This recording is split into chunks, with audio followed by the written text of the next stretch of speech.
Hello friends, my self CA याचना मुथा भुरट। हम कर रहे थे जीएसटी का quick revision with the summary book.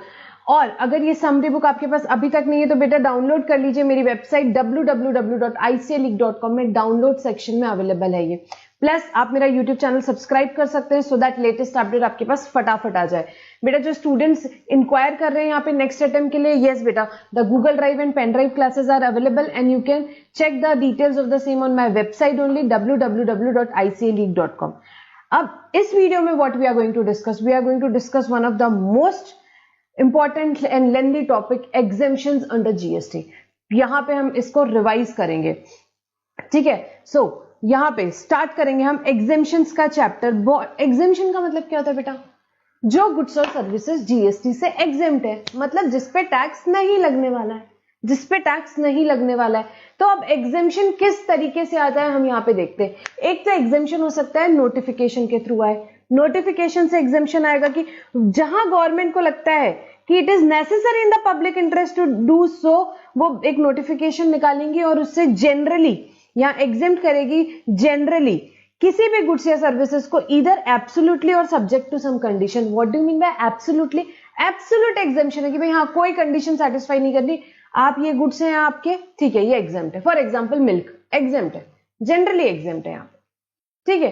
तो यहाँ पे गवर्नमेंट एक नोटिफिकेशन निकालेगी जब भी गवर्नमेंट को लगेगा कि भाई पब्लिक इंटरेस्ट में ये जरूरी है, इधर एब्सोल्युटली, एब्सोल्युटली मतलब कोई कंडीशन सेटिस्फाई नहीं करनी है आपको, ठीक है, आपका एग्जेम्प्ट है गुड्स या सर्विस, और इधर सब्जेक्ट टू सम कंडीशन, या कोई कंडीशन है वहां पे, कंडीशनल एग्जेम्पशन है, आपने कोई कंडीशन सेटिस्फाई करी तो आपको एग्जेम्पशन मिल सकता है, ठीक है। Of goods or services of any specified description for whole or any part of tax leviable with effect from such date as may be specified in the notification. तो यहाँ पे गवर्नमेंट यहाँ पे आपको बोल सकती है कि भाई यहाँ पे ये टोटली एग्जेम्प्ट है, हो सकता है टोटली एग्जेम्प्ट हो सकता है पार्शियली एग्जेम्प्ट हो, और वहां पे नोटिफिकेशन आपका आएगा और उसके बेसिस पे वो एग्जेम्प्ट होगा। तो यहाँ पे ठीक है, अब ये गवर्नमेंट के पास पावर है। Next exemption by special order, मतलब ये जनरली एग्जेम्पशन नहीं है, आपको स्पेशल ऑर्डर मिला है, आपको स्पेशल ऑर्डर मिला है, पढ़ेंगे। Where the government is satisfied it is necessary in the public interest, so it may on recommendation of the council by special order in each case under circumstances of exceptional nature to be stated in such order exempt from payment of any goods or services on which tax is leviable. कुछ exceptional nature पे government ने आपको special order दिया, government ने आपको special order दिया और आपका गुड्स या आपकी सर्विस एग्जेम्प्ट है, सबकी नहीं है, जनरली सारी इंडस्ट्री की नहीं है, आपके लिए स्पेशल ऑर्डर आया, आपके लिए स्पेशल ऑर्डर आया यहाँ पे। बेटा अब अगर यहाँ पे एक चीज और मैं यहाँ डिस्कस करना चाहूंगी कि ये जो भी आपके लिए नोटिफिकेशन आता है या ये ऑर्डर आता है, ये जो भी नोटिफिकेशन आपके लिए आया यहाँ पे जनरली या ऑर्डर आया, तो गवर्नमेंट को ऐसा लगता है कि भाई कुछ जरूरी है, तो गवर्नमेंट वहां पे क्लैरिफाई, वहां उसकी स्कोप और एप्लीकेबिलिटी क्लैरिफाई करने के लिए एक एक्सप्लेनेशन इंसर्ट कर सकती है उस नोटिफिकेशन में। कब तक? 1 year from the date of notification तक, और माना जाएगा कि that was always being the part of notification. Notification आया, लोगों को डाउट है कि अच्छा ये क्या अप्लाई हो रहा है क्या नहीं, गवर्नमेंट को समझ में आया कि अच्छा इंडस्ट्री में डाउट आ रहा है, गवर्नमेंट ने एक नोटिफिकेशन इश्यू कर दिया, और उस नोटिफिकेशन जो आपका यहाँ पे एग्जेम्पशन नोटिफिकेशन आया था उसके 1 साल के अंदर अंदर नोटिफिकेशन आ सकता है, और उसमें एक एक्सप्लेनेशन डाल सकती है गवर्नमेंट, जिसका इफेक्ट कब से रहेगा? जब से वो नोटिफिकेशन आया, इट विल बी अज्यूम्ड कि वो it is a part of notification from that date only, ठीक है। देन नेक्स्ट, यहां पे अगर एब्सोल्यूट एग्जेम्पशन आपको मिला हुआ है, एब्सोल्यूट एग्जेम्पशन मिला हुआ है बेटा, तो उस केस में आपको क्लियरली याद रखना है, ये जो हमने पढ़ा था एब्सोल्यूट एग्जेम्पशन, उस केस में आपको यहां पे एग्जेम्पशन अवेल करना जरूरी है। आप यहाँ पे ऐसा नहीं बोल सकते नहीं मुझे एग्जेम्पशन नहीं चाहिए। नेक्स्ट बेटा, अब हम सर्विसेज देखेंगे जो भी एग्जेम्प्ट है यहाँ पे जीएसटी से। अब हमें इसमें सेम वही प्रोसीजर फॉलो करने वाले हैं जैसे हमने क्लास में किया था, जैसे कि हमने सेक्टर वाइज डिवाइड कर दी है सारी एंट्रीज, और हम सेक्टर वाइज पढ़ेंगे। लीगल सेक्टर पढ़ेंगे, यहाँ पे हम पैसेंजर ट्रांसपोर्ट सेक्टर पढ़ेंगे, हम यहाँ पे हेल्थ सेक्टर पढ़ेंगे, हम एजुकेशन सेक्टर पढ़ेंगे, एंड ऑल दैट, जितने भी हम सारे सेक्टर वाइज यहाँ पे डिस्कस करेंगे। तो जितनी भी एंट्रीज है उसको क्लब कर दिया सेक्टर वाइज, और सेक्टर वाइज डिस्कस करेंगे। अब इसमें दूसरी चीज बेटा, क्लास में हमने हर सेक्टर के बाद बहुत सारे प्रॉब्लम्स किए थे, एग्जाम प्रॉब्लम्स किए थे, सारे अच्छे प्रॉब्लम्स किए थे। यहाँ पे हमारे पास अभी इतना टाइम नहीं है, हम रिविजन कर रहे हैं, तो हम यहाँ पे एंट्रीज रिवाइज करेंगे, हम एंट्रीज रिवाइज करेंगे, और यहाँ पे हम क्या नहीं करने वाले बेटा, हम यहाँ पे एग्जाम्पल्स नहीं करने वाले हैं, ठीक है। मेन बुक के पार्ट में ही दिए हुए एग्जांपल्स लगे तो आपको एक बार जो मेन सेक्टर्स हैं उसके आप क्या कर सकते हो, वापस से एग्जांपल्स रिवाइज कर सकते हो। कुछ additional question for practice, not much, main तो अपन ने क्लास में ही डिस्कस कर लिए, एग्जामिनेशन के प्रॉब्लम्स चैप्टर में ही दिए हुए थे। कुछ जो extra additional question for practice है वो मैंने क्वेश्चन बैंक में इंक्लूड किए, वो आपने प्रैक्टिस कर लेने हैं। अब बेटा लीगल सर्विसेज यहाँ पे अगर कौन दे रहा है, सबसे पहले आर्बिट्रल ट्रिब्यूनल। अच्छा दूसरी बात बता दूं, यहाँ पे आरसीएम के साथ कंबाइन करके पढ़ाया है, पूरा का पूरा यहाँ पे कवर्ड है, तो अपने को यहाँ से देखना है, ठीक है। जो लीगल सेक्टर है जैसे कि फॉर एग्जांपल, तो उसमें क्या चीज है बेटा, यहाँ पे एग्जेम्पशन प्लस आरसीएम दोनों का एंट्री का कंबाइंड रीडिंग का चार्ट है। सो अब लीगल सर्विसेज कौन दे रहा है, आर्बिट्रल ट्रिब्यूनल दे रहा है मैम, आर्बिट्रल ट्रिब्यूनल दे रहा है। तो क्या होगी, काफी सारे केसेस में एग्जेम्प्ट है, सिर्फ एक बार टैक्सेबल है, और जब टैक्सेबल है तो आरसीएम में टैक्सेबल है। तो कब कब एग्जेम्प्ट है भाई, सर्विस प्रोवाइडर कौन, आर्बिट्रल ट्रिब्यूनल। यहाँ सर्विस किसको दिया, अदर देन बिजनेस एंटिटी को दिया, इंडिविजुअल को दिया फॉर एग्जाम्पल, तो क्या हो जाएगी बेटा, एग्जेम्प्ट हो जाएगी, एग्जेम्प्ट हो जाएगी। गवर्नमेंट को दिया, central government, state government, union territory, local authority को दिया, तो क्या होगा, एग्जेम्प्ट हो जाएगा बेटा, एग्जेम्प्ट हो जाएगा। मैम बिजनेस एंटिटी को दिया, अच्छा तो अब बात आती है बिजनेस एंटिटी को दिया क्या, अच्छा, बिजनेस एंटिटी का टर्नओवर कितना है, कितना है, यहाँ पे स्पेसिफाइड लिमिट तक है, थ्रेशोल्ड लिमिट फॉर रजिस्ट्रेशन तक है, तो फिर एग्जेम्प्ट है, तो फिर एग्जेम्प्ट है। नहीं अबव स्पेसिफाइड लिमिट है, तो फिर क्या होगा बेटा, टैक्सेबल हो जाएगा, टैक्सेबल हो जाएगा। और टैक्सेबल कैसे होगा, आरसीएम में होगा, आरसीएम में होगा, ठीक है। ये अमेंडमेंट था बेटा, यहाँ पे पहले 10-20 लाख का यूज किया गया था वर्ड्स, अभी क्या कर दिया इन्होंने, in turnover limit up to such specified amount in the preceding financial year as it makes its eligible for exemption from registration under this act. तो यहाँ पे आपका जो भी, यहाँ पे आपको अभी हमेशा, क्योंकि रजिस्ट्रेशन की लिमिट्स चेंज होते रह रही है, इसलिए यहाँ पे अमेंडमेंट किया। और 10 लाख 20 लाख नहीं, क्या रहेगा यहाँ पे, जो भी आपका स्पेसिफाइड अमाउंट है तब तक के आपको एग्जेम्प्ट रहेगा। आपके केस में जो भी स्पेसिफाइड है, 10 हो, 20 हो, 40 हो, जो भी हो, तो तब तक एग्जेम्प्ट रहेगा। क्या, एग्रीगेट टर्नओवर बिजनेस एंटिटी का प्रीसीडिंग फाइनेंशियल ईयर का देखा जाएगा। अगर वो क्या है बेटा, यहाँ पे थ्रेशोल्ड लिमिट से कम है तो एग्जेम्प्ट हो जाएगी, और अगर वो ज्यादा है तो टैक्सेबल हो जाएगी। और जब टैक्सेबल होगी तो क्या होगी बेटा, आरसीएम में टैक्सेबल होगी, रिवर्स चार्ज मैकेनिज्म में टैक्सेबल होगी, and business entity will be liable to pay tax on it, ठीक है। ये हो गया बेटा आर्बिट्रल ट्रिब्यूनल का। सेकंड भाई कौन दे रहा है service, partnership firm of advocate ma'am, या individual advocate. Partnership firm of advocate या इंडिविजुअल एडवोकेट दे रहा है, तो बेटा इतना पोर्शन तो इसमें भी सेम है, जो आर्बिट्रल ट्रिब्यूनल में था वही है, सेम टू सेम। एक्स्ट्रा क्या चीज है वो देखेंगे, पहले जो पोर्शन सेम है वापस से देखते हैं। पार्टनरशिप फॉर्म ऑफ एडवोकेट या individual advocate other than business entity को दे रहा है तो एग्जेम्प्ट हो जाएगा। गवर्नमेंट को दे रहा है, central government, state government, union territory, local authority, exempt हो जाएगा बेटा। बिजनेस एंटिटी को दे रहा है, अच्छा, बिजनेस एंटिटी का aggregate turnover preceding financial year में अप टू स्पेसिफाइड लिमिट है, हाँ जी, तो फिर एग्जेम्प्ट हो जाएगा। और अगर अबव स्पेसिफाइड लिमिट है तो टैक्सेबल हो जाएगा। और टैक्सेबल कैसे होगा बेटा, आरसीएम में टैक्सेबल, आरसीएम में टैक्सेबल होगा। अब बात आती है, एक इसमें जो एक्स्ट्रा पॉइंट है वो हम देखेंगे, वो क्या है। Service provider, partnership firm of advocate या individual advocate other than senior advocate की बात कर रहे हैं। सीनियर एडवोकेट का नीचे अलग चार्ट है, ठीक है। ये सर्विस दे रहे हैं किसको, एडवोकेट को ही दे रहे हैं मैम, या पार्टनरशिप फॉर्म ऑफ एडवोकेट को दे रहे हैं, तो बेटा क्या हो जाएगा, यहाँ पे एग्जेम्प्ट हो जाएगा। एडवोकेट को सर्विस दे रहा है, partnership firm of advocate, partnership firm of advocate को दे रही है यहाँ पे सर्विसेज, एक दूसरे को सर्विस दे रहे हैं, भाई एग्जेम्प्ट हो जाएगा, ठीक है, एग्जेम्प्ट हो जाएगा। एंड लास्ट बेटा senior advocate, senior advocate service दे रहे हैं, यहाँ पे किसको दे रहे हैं, यहाँ पे तब देखेंगे, यहाँ पे भी आरसीएम की और इसकी एंट्री कंबाइंड है हमारी। सीनियर एडवोकेट बेटा इसमें भी इतना पोर्शन तो ये तीनों केस में कॉमन है। अगर सीनियर एडवोकेट ने सर्विस दी किसको, अदर देन बिजनेस एंटिटी को, एग्जेम्प्ट। गवर्नमेंट को, central government, state government, union territory, local authority, exempt. Business entity को turnover up to specified limit, exempt. Turnover exceeding यहाँ पे limit above specified limit, it is taxable, and when it is taxable, it is taxable under RCM, it is taxable under RCM. अब जो अलग portion है उसमें, इसमें भी सिर्फ वही अलग पोर्शन है कि अगर यहाँ सीनियर एडवोकेट सर्विस दे रहा है एडवोकेट को या पार्टनरशिप फॉर्म ऑफ एडवोकेट को, तो बेटा इस केस में वो टैक्सेबल होगी। सीनियर एडवोकेट जब देता है तब इस केस में यहाँ टैक्सेबल होती है, बट यहाँ पे जो एडवोकेट है या पार्टनरशिप फॉर्म ऑफ एडवोकेट जो भी है वो क्या कर सकता है बेटा, यहाँ पे समझा ना आपको। ये ऊपर वाले केस में क्या था, पहले मैं ये डिस्कस करूंगी वापस। ऊपर वाले केस में पार्टनरशिप फॉर्म ऑफ एडवोकेट या इंडिविजुअल एडवोकेट किसको सर्विस दे रहा है बेटा, एडवोकेट को या पार्टनरशिप फॉर्म ऑफ एडवोकेट को, एडवोकेट को या पार्टनरशिप फॉर्म ऑफ एडवोकेट, तो उस केस में एग्जेम्प्ट था। यहाँ पे क्या है, सीनियर एडवोकेट सर्विस दे रहा है, किसको दे रहा है? एडवोकेट को या पार्टनरशिप फर्म ऑफ एडवोकेट को सर्विस दे रहा है, तो उस केस में बेटा टैक्सेबल रहेगा, उस केस में टैक्सेबल रहेगा। But definitely as a business entity, यहाँ पे बिजनेस एंटिटी वाला एग्जेम्पशन जरूर लिया जा सकता है, बिजनेस एंटिटी वाला एग्जेम्पशन बिल्कुल लिया जा सकता है, ठीक है। तो वो 20 लाख तक का एग्जेम्पशन जो भी रहेगा यहाँ पे 10-20 लाख का वो क्या लेंगे? बिजनेस एंटिटी वाला एग्जेम्पशन ले लेंगे। 40 वाली तो बात ही नहीं आती बेटा, गुड सेक्टर में आती है 40 वाली बात, ठीक है। ये तो सर्विस सेक्टर की बात हो रही है, तो यहाँ पे एग्जेम्पशन लिया जा सकता है एज अ बिजनेस एंटिटी। तो यहाँ पे हमने 3 चीजें पढ़ी बेटा, लीगल सर्विसेज के केस में ये 3 चीजें, आर्बिट्रल ट्रिब्यूनल जब सर्विस दे रहा है, पार्टनरशिप फॉर्म ऑफ एडवोकेट या इंडिविजुअल एडवोकेट जब सर्विस दे रहा है, या यहाँ पे आपको सीनियर एडवोकेट जब सर्विस दे रहा है। तो बेटा इसके अपन ने प्रॉब्लम्स कहाँ पे देखे थे? आरसीएम के चैप्टर में भी क्वेश्चन बैंक में काफी सारे प्रॉब्लम्स देखे थे, इस चैप्टर में भी देखे थे। तो इसमें जनरली आपको क्वेश्चन आएगा, या तो एमसीक्यू आ जाएगा या आपको केस स्टडी बेस्ड टाइप का क्वेश्चन आ सकता है, प्रैक्टिकल थ्योरेटिकल क्वेश्चन आना मुश्किल है, ठीक है। केस स्टडी जनरली आता है, तो इसके अपन ने बहुत सारी अलग अलग केस स्टडीज देखी थी।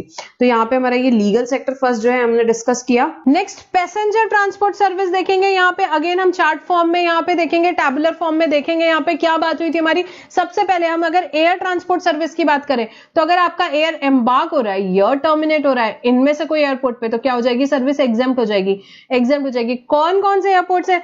Arunachal Pradesh, Assam, Manipur, Meghalaya, Mizoram, Nagaland, Sikkim, Tripura, Bagdogra located in West Bengal. इसमें क्या हो रही है? आपकी एयर या तो एम्बार्क हो रही है, टर्मिनेट हो रही है, तो क्या हो जाएगा? एग्जेम्प्ट हो जाएगा, एग्जेम्प्ट हो जाएगा। उसके बाद हमने कॉन्ट्रैक्ट कैरेज, स्टेज कैरेज पढ़ा था, उसको एनालिटिकल टाइप से देखेंगे कि भाई क्या क्या एग्जेम्प्ट दिया है वहां पे, जो जो वहां दिया है वो एग्जेम्प्ट है, उसके अलावा क्या हो जाएगा? टैक्सेबल है। तो हम देखेंगे यहाँ क्लियरली क्या एग्जेम्प्ट है, क्या टैक्सेबल है। पहली बात, non AC contract carriage for tourism, घूमने फिरने के लिए non AC contract carriage use करो, क्या होगा? Taxable. Non AC contract carriage other than tourism exempt था, क्लियरली लिखा था वहां पे, एग्जेम्प्ट था। AC contract carriage is always taxable. Stage carriage की बात करें तो हमारी उसमें दो ही बातें, नॉन एसी स्टेज कैरेज है तो वो एग्जेम्प्ट रहेगा, एसी स्टेज कैरेज है तो वो टैक्सेबल रहेगा। रेडियो टैक्सी से अगर कभी भी जा रहे हो तो वो क्या रहेगा? टैक्सेबल रहेगा। उसके बाद अभी हमारी क्या बात हुई, अगर आप यहाँ पे नॉन एसी स्टेज कैरेज या non AC contract carriage other than tourism है, और वो ट्रांसपोर्टेशन सर्विसेज किससे सप्लाई हो रही है? ईसीओ, इलेक्ट्रॉनिक कॉमर्स ऑपरेटर से सप्लाई हो रही है, जो नोटिफाइड है 9(5) के अंडर, तो वो क्या हो जाएगा? टैक्सेबल हो जाएगा भाई, वो क्या हो जाएगा? टैक्सेबल हो जाएगा। AC contract carriage, AC stage carriage तो वैसे भी टैक्सेबल था, वो तो वैसे भी टैक्सेबल था। अब नॉन एसी स्टेज कैरेज या non AC contract carriage other than tourism है, और वो सर्विसेज सप्लाई हो रही है ईसीओ के थ्रू, तो वो क्या हो जाएगी? टैक्सेबल हो जाएगी, टैक्सेबल हो जाएगी। देन उसके बाद आपको याद हो तो एंट्री नंबर 17 पढ़े थे, उसको भी यहाँ पे एग्जांपल से एनालिटिकल तरीके से देखेंगे। रेलवेज में ट्रैवल कर रहे हो, रेलवेज में ट्रैवल कर रहे हो, बढ़िया एसी में फर्स्ट क्लास में, गवर्नमेंट ने बोला एसी के पैसे क्या करो? टैक्स भरो भाई। बट यहाँ पे अगर स्लीपर कोच में कर रहे हो तो एंट्री 17 में क्या लिखा हुआ था? एग्जेम्प्ट हो जाएगी, एग्जेम्प्ट हो जाएगी। देन आप मेट्रो में ट्रैवल कर रहे हो, क्या है? जीएसटी से एग्जेम्प्ट है क्या? यस, बिल्कुल एग्जेम्प्ट है। इनलैंड वाटरवे में ट्रैवल कर रहे हो, एग्जेम्प्ट है। ट्रैवल कर रहे हो आप वेसल में from one spot in Goa to another other than tourism के लिए, तो वो एग्जेम्प्ट हो जाएगी। बट फॉर टूरिज्म पर्पस के लिए कर रहे हो तो क्या हो जाती है? वो टैक्सेबल हो जाती है। Meter, cab, auto rickshaw, e rickshaw services क्या होती है? एग्जेम्प्ट हो जाती है। जो भी आपने फेयर की पे किया एग्जेम्प्ट हो जाती है। बट वेट, अगर आपने auto rickshaw, e rickshaw services जो है वो आपने किसके थ्रू बुक करी है? If transportation services are supplied through an ECO notified under 9(5), तो उस केस में वो टैक्सेबल हो जाती है। तो अगर अब आप क्या कर रहे हो? ओला से बुक कर रहे हो ऑटो, ई रिक्शा, तो इस केस में ऑटो आपने बुक किया किससे? ओला से बुक किया, तो उस केस में क्या वो टैक्सेबल हो जाएगा? यस, बिल्कुल टैक्सेबल हो जाएगा, बिल्कुल टैक्सेबल हो जाएगा। डायरेक्टली आप लेते हो तो वो टैक्सेबल नहीं रहता है, वो एग्जेम्प्ट रहता है, परंतु ईसीओ के थ्रू जो ईसीओ नोटिफाइड है 9(5) में, तो क्या वो टैक्सेबल होगा? बिल्कुल टैक्सेबल हो जाएगा, बिल्कुल टैक्सेबल हो जाएगा। नेक्स्ट क्या है? Tour operator service. कौन दे रहा है? Tour operator. किसको दे रहा है? फॉरेन टूरिस्ट को, किसी फॉरेन टूरिस्ट को दे रहे हैं क्या टूर ऑपरेटर सर्विसेज। अगर उसका टूर क्या हो रहा है? पार्टली इंडिया में हो रहा है, पार्टली आउटसाइड इंडिया में हो रहा है, तो उस केस में एग्जेम्प्ट कौन सा पार्ट है? जो आउटसाइड इंडिया है, जो आउटसाइड इंडिया है वो एग्जेम्प्ट हो जाएगा, एग्जेम्प्ट हो जाएगा। किसके बेसिस पे होगा? नंबर ऑफ डेज के बेसिस पे स्प्लिट किया जाएगा। सो यहाँ पे क्या है? एग्जेम्पशन कितना दिया हुआ है? नंबर ऑफ डेज जितना आउटसाइड इंडिया परफॉर्म हो रहा है वो एग्जेम्प्ट होगा, और 50% of total consideration which ever is less क्या हो जाएगा? एग्जेम्प्ट हो जाएगा। सो फॉर एग्जाम्पल 1 लाख रुपए आप चार्ज कर रहे हो, ठीक है, कोई टूर है फॉर एग्जाम्पल 5 दिन का टोटल फॉरेन टूरिस्ट का, यहाँ मैंने टूर बनाया, 5 दिन में से 3 दिन इंडिया में घूमने वाला है, 2 दिन दुबई में घूमने वाला है, तो जो दुबई में घूमने वाला है वो पार्ट एग्जेम्प्ट होने वाला है, तो 2/5 एग्जेम्प्ट हो जाएगा। नंबर ऑफ डेज के बेसिस पे प्रपोर्शन निकालेंगे, 40,000 और 50% of the total consideration charge किया। टोटल कंसिडरेशन कितना चार्ज किया? 1 लाख, इसका 50%, comes to 50,000, whichever is less exempt हो जाएगा, 40,000 एग्जेम्प्ट हो जाएगा। सो जो टूर ऑपरेटर यहाँ पे सर्विस दे रहा है किसको, फॉरेन टूरिस्ट को। किस टूर से रिलेटेड बात हो रही है, जो टूर पार्टली इंडिया में हो रहा है, पार्टली आउटसाइड इंडिया में हो रहा है। तो जो पार्टली आउटसाइड इंडिया वाला पोर्शन है वो एग्जेम्प्ट हो जाएगा। अब उसकी वैल्यू कैसे निकालेंगे, तो वैल्यू बड़ी सिंपल सी बात है, जो भी आपके नंबर ऑफ डेज है उसके बेसिस पे स्प्लिट करो और 50% of total consideration which ever is less. अगर यहाँ पे 12 घंटे या उससे ज्यादा का टाइम कहीं पे है उसको फुल डे कंसिडर करेंगे, लेस देन 12 आवर्स है उसको हाफ डे कंसिडर करेंगे, दैट्स इट। ठीक है, इसमें बहुत सारे एग्जांपल्स देखे थे अपन ने। नेक्स्ट गुड्स ट्रांसपोर्ट एजेंसी की बात करेंगे भाई, जीटीए यहाँ पे गुड्स ट्रांसपोर्ट एजेंसी की बात करेंगे। सबसे पहले बात करेंगे ट्रांसपोर्टेशन ऑफ गुड्स। मोड क्या है, किस मोड से ट्रांसपोर्टेशन कर रहे हो उस पे एग्जेम्पशन डिपेंड करता है। भाई ट्रांसपोर्टेशन मैम इनलैंड वाटरवे से कर रहे हैं, एग्जेम्प्ट है। इनलैंड वाटरवे से कर रहे हो, एग्जेम्प्ट है। रोड से कर रहे हो तो आप क्या हो, जीटीए या कुरियर टैक्स एजेंसी हो आप, तो फिर तो टैक्सेबल है, टैक्सेबल है। ठीक है, जीटीए के लिए जो एक अलग एग्जेम्पशन है वो अलग से देखेंगे। और कोई मोड से कर रहे हो आप यहाँ, और कोई हो आप यहाँ पे जीटीए कुरियर एजेंसी नहीं हो आप, फॉर एग्जांपल यहाँ पे क्या कर रहे हो, बुलक कार्ट से ही कर रहे हो, रोड से लेके जा रहे हो बुलक कार्ट से, एग्जेम्प्ट है, एग्जेम्प्ट है। तो जीटीए या कुरियर एजेंसी वाले लेके जाते हैं तो टैक्सेबल है। देखेंगे उनके केस में अलग एडिशनल पॉइंट्स हमने देखा था, आरसीएम वाले चैप्टर में भी पढ़ा था एक, और ये वाला चार्ट हमने आरसीएम के चैप्टर में पढ़ा था। क्या है इसमें बात देखते हैं। जीटीए सर्विस दे रहा है, जीटीए सर्विस दे रहा है मैम किसको, department of central government, state government, union territory, local authority, governmental authority जिन्होंने रजिस्ट्रेशन इसीलिए लिया है ताकि टीडीएस में डिडक्शन कर सके। जीटीए अगर इनको सर्विस दे रहा है गवर्नमेंट को तो उस केस में आपका जीएसटी एग्जेम्प्ट है, जीएसटी एग्जेम्प्ट है। ठीक है, क्या बात हुई, जीटीए सर्विस दे रहा है किसको, रिसिपिएंट देखना है कौन है, recipient central government, state government, union territory, local authority है। यहाँ पे गवर्नमेंटल अथॉरिटी जिन्होंने रजिस्ट्रेशन इसीलिए लिया है, रजिस्ट्रेशन क्यों लिया मैम, ताकि वो टीडीएस डिडक्ट कर सके अंडर सेक्शन 51। उनको कंपलसरी रजिस्ट्रेशन है ना 24 में, तो उसके लिए उन्होंने रजिस्ट्रेशन लिया है। तो फिर क्या हो जाएगा भाई, तो फिर जीएसटी नहीं लगेगा, जीएसटी एग्जेम्प्ट हो जाएगा। अगर recipient other than 7 specified category of person है, देखे थे हमने 7 स्पेसिफाइड कैटेगरी पर्सन, अगर उनके अलावा कोई है, उनके अलावा कोई है, तो उस केस में जैसे कि फॉर एग्जांपल अनरजिस्टर्ड पर्सन को दे रहे हो तो उस केस में भी जीएसटी एग्जेम्प्ट है, जीएसटी एग्जेम्प्ट है। बट अगर जो रेसिपिएंट है वो क्या है, 7 स्पेसिफाइड कैटेगरी ऑफ पर्सन है, 7 स्पेसिफाइड कैटेगरी ऑफ पर्सन है, तो हमने देखा था जीएसटी चार्जेबल तो होता है।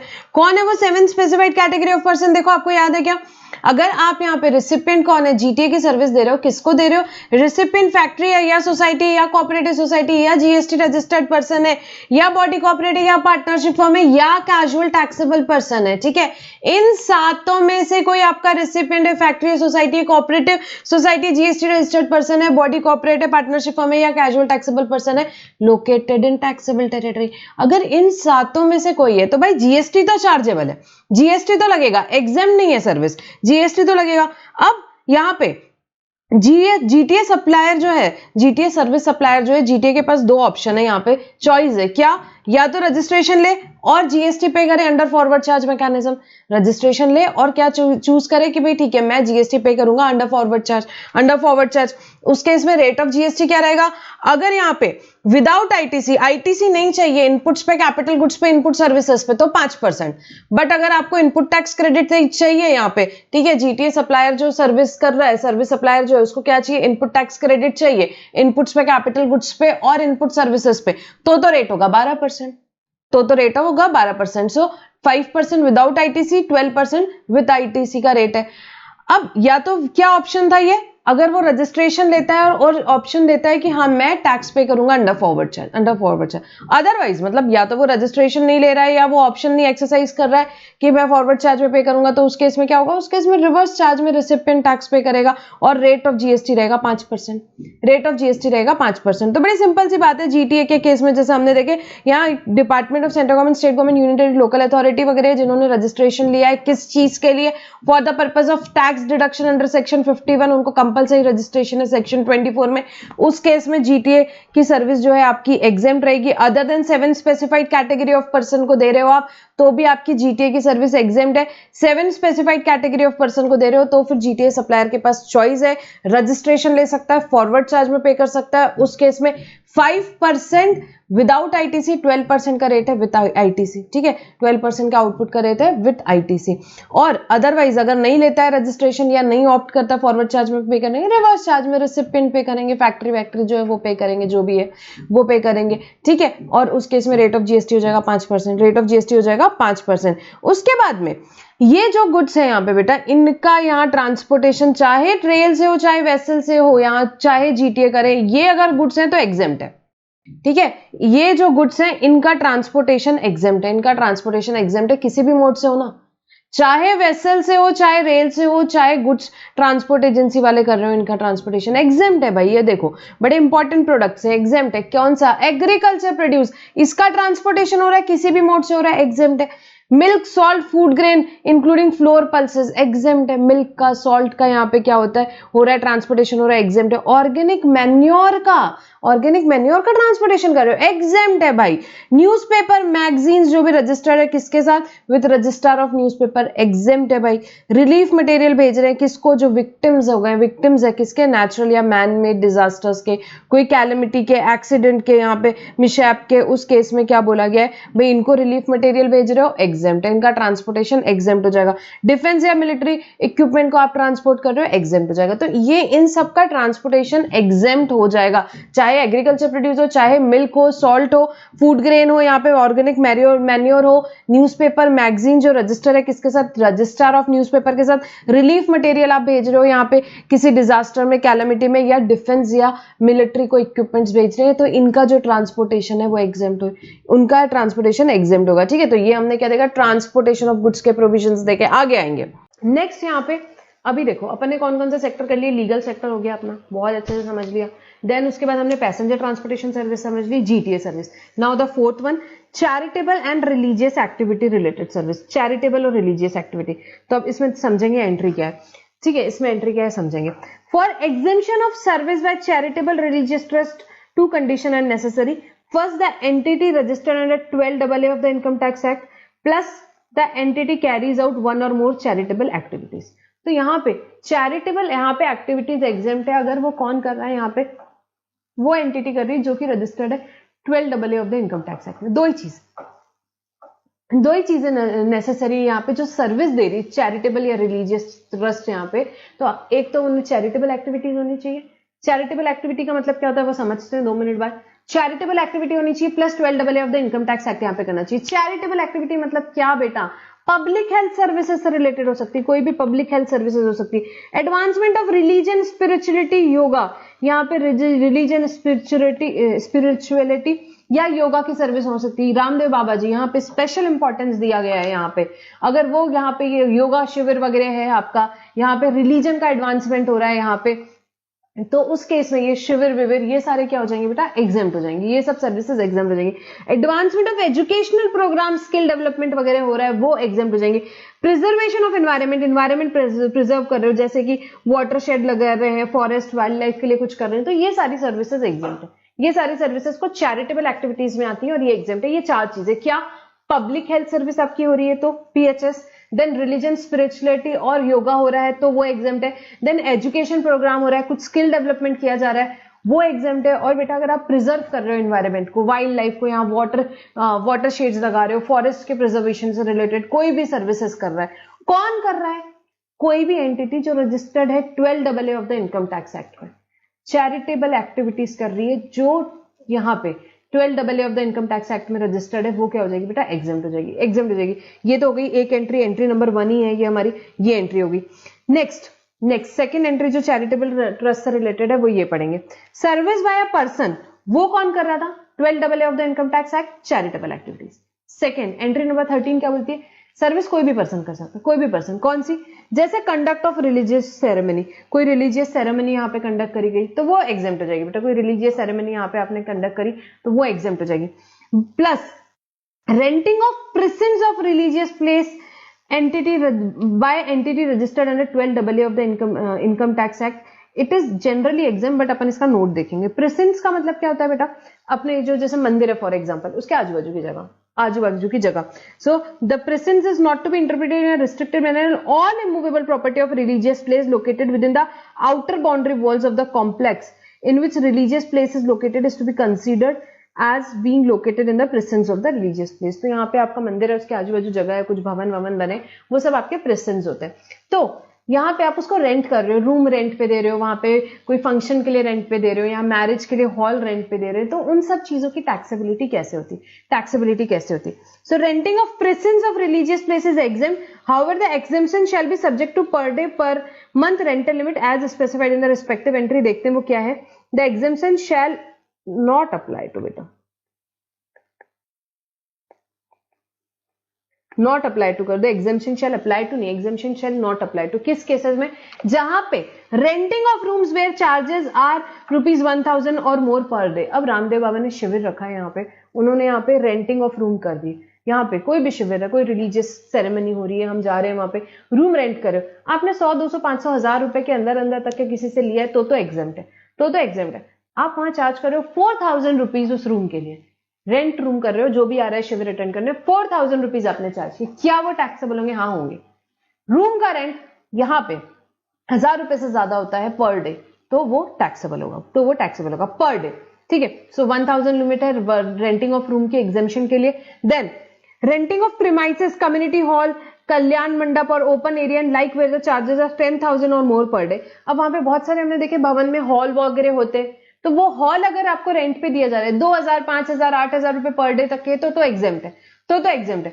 बट आपसे लाख रुपए ले लिया दिन का रेंट, तो वो टैक्सेबल है. तो 10,000 की लिमिट है आपकी रेंटिंग ऑफ यहाँ पे प्रीमाइसेस के जो भी कम्युनिटी हॉल्स है उसकी. And renting of shop or other places spaces for business commerce where charges are 10,000 और मोर पर मंथ की लिमिट है यहाँ पे. क्या अब वहीं पे 2-3 शॉप वॉप बना दी, इतने सारे लोग आते हैं बाहर से चीजें खरीदेंगे वगैरह, तो ठीक है, कुछ रिलीजियस चीजें हो सकती, कोई भी चीज है वो शॉप वाला रख रहा है. अब तो उस केस में क्या होगा बेटा? तो उस केस में 10,000 रुपए पर मंथ तक के, तो अगर आपने शॉप का रेंट लिया है तो एग्जेम्प्ट है, उससे ज्यादा होगा तो चार्जेबल हो जाएगा.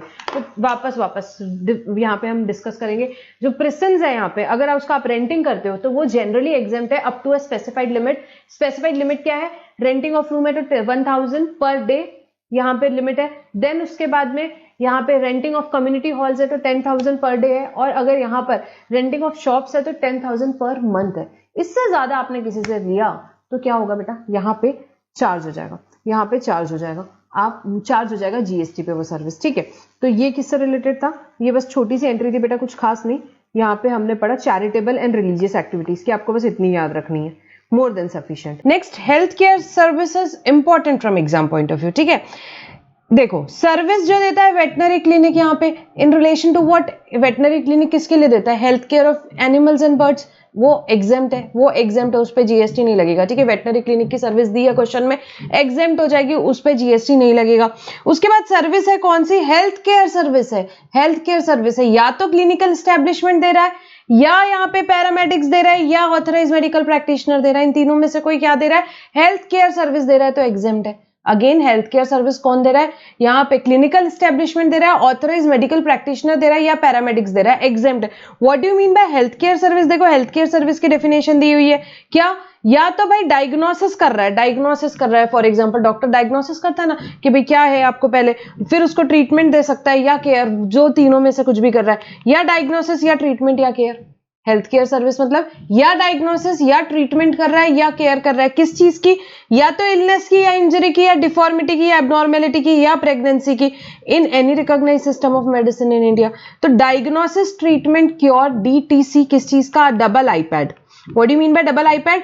इलनेस, इंजरी, डिफॉर्मिटी, या एबनॉर्मेलिटी और pregnancy. Illness, injury, deformity, abnormality और प्रेगनेंसी, इनका क्या कर रहा है यहाँ पे? डायग्नोसिस, ट्रीटमेंट या केयर कर रहा है. यहाँ पे हेल्थ केयर सर्विस उसे बोलते हैं किसमें? In any recognised system of medicine in India. Recognised system of medicine in India क्या? यहाँ नीचे देखेंगे, एलोपैथी हो सकती है, आयुर्वेदा हो सकती है, यूनानी हो सकती है, सिद्धा हो सकती है, योगा हो सकता है, नेचुरोपैथी हो सकती है, होम्योपैथी हो सकता है, या कोई भी सिस्टम ऑफ मेडिसिन जो रिकॉग्नाइज किया है गवर्नमेंट ने, तो ठीक है, इनमें से कोई भी सिस्टम ऑफ मेडिसिन यहाँ पे क्वेश्चन में दिया है, चाहे एलोपैथी, चाहे आयुर्वेदा, चाहे योगा, व्हाटएवर, ये क्या है? Recognise system of medicine in India.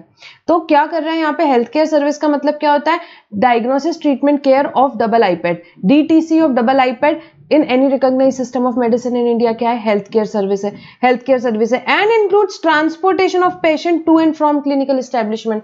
Transportation कर रहे हो आप पेशेंट का, ट्रांसपोर्टेशन पे कर रहे हो पेशेंट का यहाँ पे to and from clinical establishment, उसको भी हेल्थ केयर सर्विस बोले, उसको भी हेल्थ केयर सर्विस बोले। मतलब क्या है? एग्जेम्प्ट है, हेल्थ केयर सर्विस एग्जेम्प्ट है। तो ये आपको कुछ भी दिया है क्वेश्चन में, डायग्नोसिस दिया, चाहे ट्रीटमेंट दिया, चाहे केयर दिया डबल आईपैड का, या ट्रांसपोर्टेशन ऑफ पेशेंट दिया हुआ है यहाँ पे टू और फ्रॉम क्लिनिकल एस्टेब्लिशमेंट, क्या हो जाएगा? एग्जेम्प्ट हो जाएगा, एग्जेम्प्ट हो जाएगा। But shall not include hair transplant और cosmetic plastic surgery. Hair transplant, cosmetic plastic surgery अगर किसी ने कराई है तो भाई वो एग्जेम्प्ट नहीं होगी, वो हेल्थ केयर सर्विस में ही नहीं आ रही तो वो एग्जेम्प्ट नहीं होगी, वो एग्जाम नहीं होगी। ठीक है, किसी ने हेयर ट्रांसप्लांट कराया, कॉस्मेटिक प्लास्टिक सर्जरी कराई, तो वो हेयर ट्रांसप्लांट और कॉस्मेटिक प्लास्टिक सर्जरी क्या होगी? टैक्सेबल होगी, टैक्सेबल होगी। except when undertaken to restore or reconstruct autonomy or functions of body affected due to defects, development, abnormalities, injury, trauma।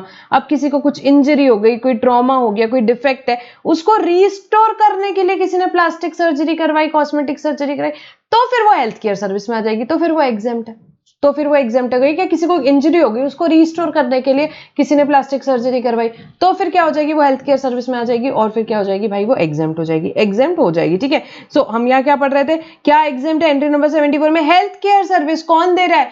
Clinical establishment, paramedics या authorise medical practitioner दे रहा है, तो exempt है। However nothing contained in this entry shall apply to service provided by clinical establishment by way of providing room having room charges exceeding 5,000 per day to a person receiving healthcare services। but अगर यहाँ पे कोई clinical establishment है, वो यहाँ पे क्या कर रहा है भाई? healthcare service दे रहा है यहाँ पे, और उसका रूम रेंट क्या है? यहाँ पे रूम रेंट 5,000 पर डे से ज्यादा है, 5,000 पर डे से ज्यादा है, मतलब 5,001 और 5,002, 6,000, 7,000 वॉट एवर, तो 5,000 से ज्यादा, 5,000 से ज्यादा उसका क्या है? रूम रेंट है, तो उस केस में भाई सर्विस ये एग्जाम नहीं होगी, सर्विस एग्जाम नहीं होगी। Other than ICU, ICCU, ICCU, NICU, इनके केस में नहीं, इनके केस में चाहे 20,000 का भी रूम रेंट हो ना, कोई दिक्कत नहीं है, एग्जाम्प्ट हो जाएगा। इनके रेंट ज्यादा ही होते हैं जनरली, आईसीयू वगैरह में जो पेशेंट एडमिट होता है वहां पे वैसी फैसिलिटीज होती है। So other than ICU, ICCU, ICCU या एनआईसीयू, इनके केस में ये 5,000 वाली लिमिट नहीं लगती है। सो ये बात हुई। इसके बाद service provided by transportation of patient in an ambulance, आप कोई भी दे रहा हो other than those specified in A above. A में कौन थे? Clinical establishment, authorise medical practitioner या पैरामेडिक्स। ये तो ट्रांसपोर्टेशन यहाँ पे कर रहे हैं, तब तो ये वैसे भी हेल्थ केयर सर्विस में आ रहा है, ये तो वैसे भी हेल्थ केयर सर्विस में आ रहा है। यहाँ क्या बात हो रही है? ट्रांसपोर्टेशन ऑफ पेशेंट, एम्बुलेंस का ट्रांसपोर्टेशन ऑफ पेशेंट की सर्विस कोई भी दे, मैं दूं, आप दो, कोई भी दो, बढ़िया काम है, एग्जेम्प्ट है, बढ़िया काम कर रहे हो, गवर्नमेंट ने बोला आप एग्जेम्प्ट है। Transportation of patient in ambulance कोई भी दे, जरूरी नहीं है clinical establishment he they, transportation of patient कोई भी दे सकता है, और वो सर्विस क्या हो जाएगी भाई? एग्जेम्प्ट हो जाएगी, एग्जेम्प्ट हो जाएगी। उसके बाद जो सर्विस दे रहे हैं कौन? रिहैबिलिटेशन प्रोफेशनल्स होते हैं ना, संजू मूवी देखी थी, वो रिहैब सेंटर में जाता है, तो रिहैब प्रोफेशनल्स यहाँ पे जो सर्विसेज दे रहे हैं, यहाँ पे recognise under what? Rehabilitation council of India. Rehabilitation की सर्विस दे सकते हैं, थेरेपी दे सकते हैं, काउंसलिंग दे सकते हैं, आरटीसी, रिहैबिलिटेशन दे सकते हैं, थेरेपी दे सकते हैं, काउंसलिंग दे सकते हैं, या कोई भी एक्टिविटी जो कवर है उस एक्ट में। कहाँ देते हैं ये सारी रिहैबिलिटेशन की सर्विसेज वगैरह? ये देते हैं ये मेडिकल एस्टेब्लिशमेंट में दे सकते हैं, कोई एजुकेशनल इंस्टीट्यूट में दे सकते हैं, रिहैब सेंटर्स होते हैं इसके, ठीक है, जो स्टैब्लिश करती है यहाँ पे government, central government, state government, union territory या कोई एंटिटी जो रजिस्टर्ड है 12AA of the income tax act में। तो यहाँ पे रिहैबिलिटेशन प्रोफेशनल्स जो सर्विस दे रहे हैं आरटीसी की, रिहैबिलिटेशन थेरेपी या काउंसलिंग की या कोई भी एक्टिविटी जो मेंशन है उस एक्ट में, वो सर्विसेज दे रहे हैं। कहाँ दे रहे हैं? यहाँ एजुकेशनल इंस्टीट्यूट में दे सकते हैं, मेडिकल एस्टेब्लिशमेंट में दे सकते हैं, कोई रिहैब सेंटर में दे सकते हैं, कहीं पे भी देंगे तो क्या हो जाएगी? ये एग्जेम्प्ट हो जाएगी।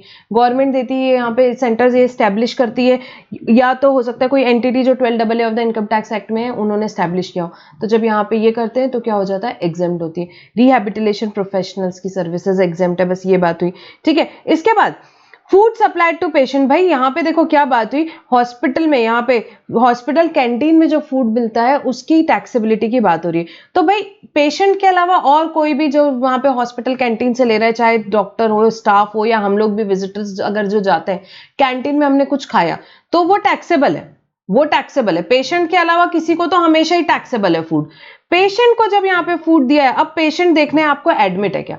अब अगर पेशेंट एडमिट है, उसको फूड सप्लाई किया, डॉक्टर ने एडवाइस किया कि भाई इसको लिक्विड डाइट पे रखो, सॉफ्ट डाइट पे रखो, जो भी डॉक्टर ने एडवाइस किया, सूप वगैरह दो, तो उस केस में क्या होगा कि भाई ये क्या है, part of composite supply of health care service है। हेल्थ केयर सर्विस के पार्ट ऑफ कंपोजिट सप्लाई हो जाएगी और ये सेपरेटली टैक्सेबल नहीं है। ये क्या हो जाएगी, एग्जेम्प्ट हो जाएगी। जो एडमिटेड पेशेंट है वहां पे जैसे डॉक्टर एडवाइस कर रहा है वैसे उस हिसाब से उनको फूड प्रोवाइड किया जा रहा है, तो वो क्या हो जाएगी, एग्जेम्प्ट हो जाएगी, एग्जेम्प्ट हो जाएगी। बट पेशेंट एडमिट नहीं है, ऐसे ही चेकअप के लिए गया था, फिर लौटते में सोचा चलो बढ़िया बढ़िया आइए, रिपोर्ट्स कैंटीन में कुछ खाते हैं फिर जाएंगे घर, तो कैंटीन में कुछ खाया उसने और वो घर गया, तो उस केस में वो क्या होगा भाई, टैक्सेबल होगा, टैक्सेबल होगा। ठीक है, तो ये क्या थी, हेल्थ केयर से रिलेटेड हमने देखे, सेक्टर से रिलेटेड, वेरी इंपॉर्टेंट, बहुत बार एग्जाम में क्वेश्चन आते हैं। ठीक है, आगे आएंगे। नेक्स्ट एजुकेशनल सेक्टर में आएंगे। एजुकेशनल सेक्टर में आएंगे, अब एजुकेशनल सेक्टर का थोड़ा सा समझेंगे। यहाँ पे service provided by educational institute to its staff, faculty and staff. तो यहाँ educational institute, service provided by an educational institute to its staff, faculty and staff. Educational institute हूं मैंने मेरे स्टाफ को, मेरी फैकल्टी को, मेरे स्टाफ, यहाँ पे स्टूडेंट्स को, फैकल्टी को, स्टाफ को मैं जो भी सर्विस प्रोवाइड करूं, जो भी, it could be any service, उनको मैं जो भी सर्विस प्रोवाइड करूं बेटा, सब एग्जाम्प्ट है, सब एग्जाम्प्ट है। First thing. Second, by way of conduct of entrance examination against consideration in the form of entrance fee are exempt from GST. मैं यहाँ पे सर्विस प्रोवाइड कर रही हूँ, कोई भी हो सकता है, एंट्रेंस एग्जामिनेशन जो कंडक्ट कर रहा है, not necessary educational institute. First A point पे लिखा था एजुकेशनल इंस्टीट्यूट जो अपने स्टाफ, फैकल्टी और यहाँ पे स्टूडेंट्स को सर्विस दे रहा है, वो तो पूरी एग्जाम्प्ट है। बी पॉइंट क्या बोल रहा है, यहाँ डबल ए पॉइंट क्या बोल रहा है कि भाई यहाँ पे एंट्रेंस एग्जाम कंडक्ट कर रहा है कोई भी और उसने एग्जाम फीस लिया। बहुत सारे एंट्रेंस कॉम्पिटिटिव एग्जाम होते हैं, बहुत सारे अलग अलग लोग उसे कंडक्ट करते हैं, तो वो भी बेटा एग्जाम्प्ट है, वो भी एग्जाम्प्ट है जीएसटी से। Then service provided to, mind well the word to an educational institute by way of, educational institute को सर्विस प्रोवाइड कर रहा है, एजुकेशनल इंस्टीट्यूट को सर्विस प्रोवाइड कर रहा है, कोई भी प्रोवाइड कर सकता है बाहर से, आप, मैं। Bye way of transportation of student, faculty and staff. अब एजुकेशनल इंस्टीट्यूट खुद की बसें नहीं चला रहा है, फर्स्ट ए पॉइंट में हो सकता है एजुकेशनल इंस्टीट्यूट ने खुद की बसेस चलाई है, अपने स्टूडेंट, फैकल्टी, स्टाफ, इन लोगों को जो सर्विस दी वो एग्जाम्प्ट हो जाएगी।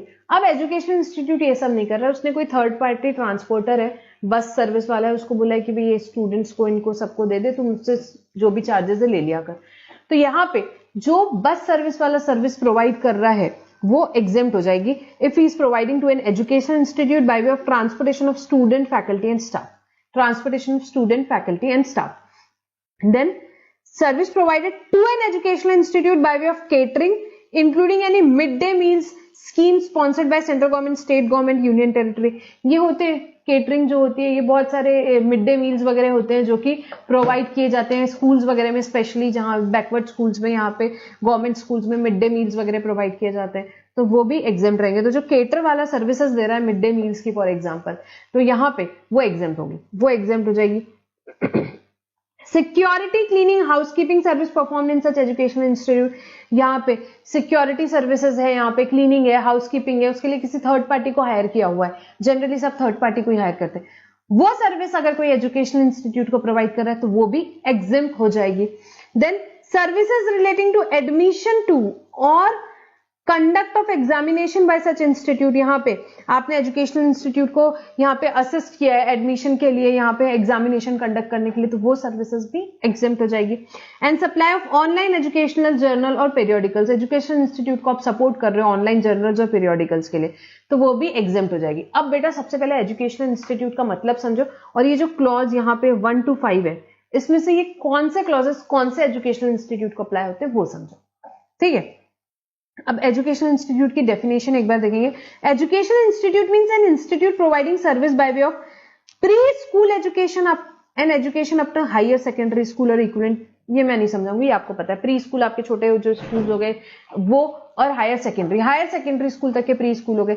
Then education is a part of curriculum for obtaining qualification recognised by law for the time being in force.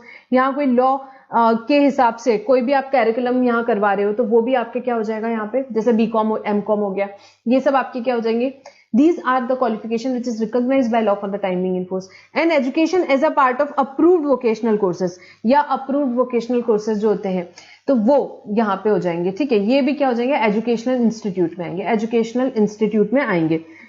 Next यहाँ पे हम देखेंगे, एग्जांपल देख लेते हैं इसका, एजुकेशनल इंस्टीट्यूट का कंडक्ट ऑफ, यहाँ पे स्पेशली द सेकंड पॉइंट, यहाँ सेकंड पॉइंट की बात हो रही है। Education as a part of curriculum for obtaining a qualification recognised by law में क्या क्या आएगा, क्या क्या नहीं आएगा।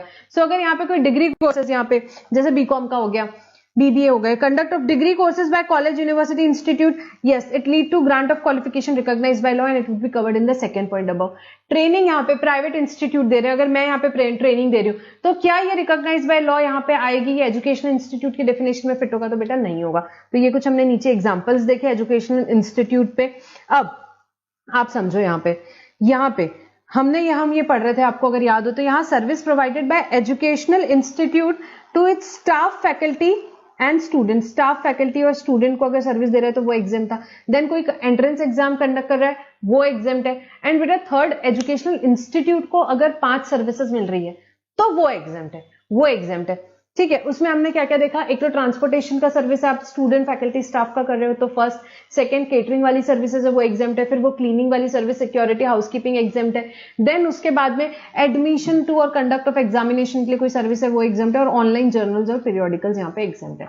अब एजुकेशनल इंस्टीट्यूट पे अपन ने देखा 3 चीजें आती है, क्या क्या आता है, प्री स्कूल आ रहा है, हायर सेकेंडरी स्कूल आ रहा है, देन कोई भी क्वालिफिकेशन रिकॉग्नाइज्ड बाय लॉ आ रहा है, और थर्ड आता है as a part of approved vocational courses. Approved vocational courses मतलब कुछ नहीं होता, वो एनसीवीटी और एससीवीटी वाले जो कोर्सेज होते हैं उनकी बात हो रही है। ये 3 आते हैं एजुकेशनल इंस्टीट्यूट में, ये तीनों आ रहे हैं एजुकेशनल इंस्टीट्यूट में। अब यहाँ पे however nothing contain in item 1, 2, 3, ये जो हमने पढ़ा ट्रांसपोर्टेशन, केटरिंग और security cleaning, nothing contained in 1, 2, 3 of B shall apply to an educational institute other than institute providing preschool education and education up to higher secondary or equivalent।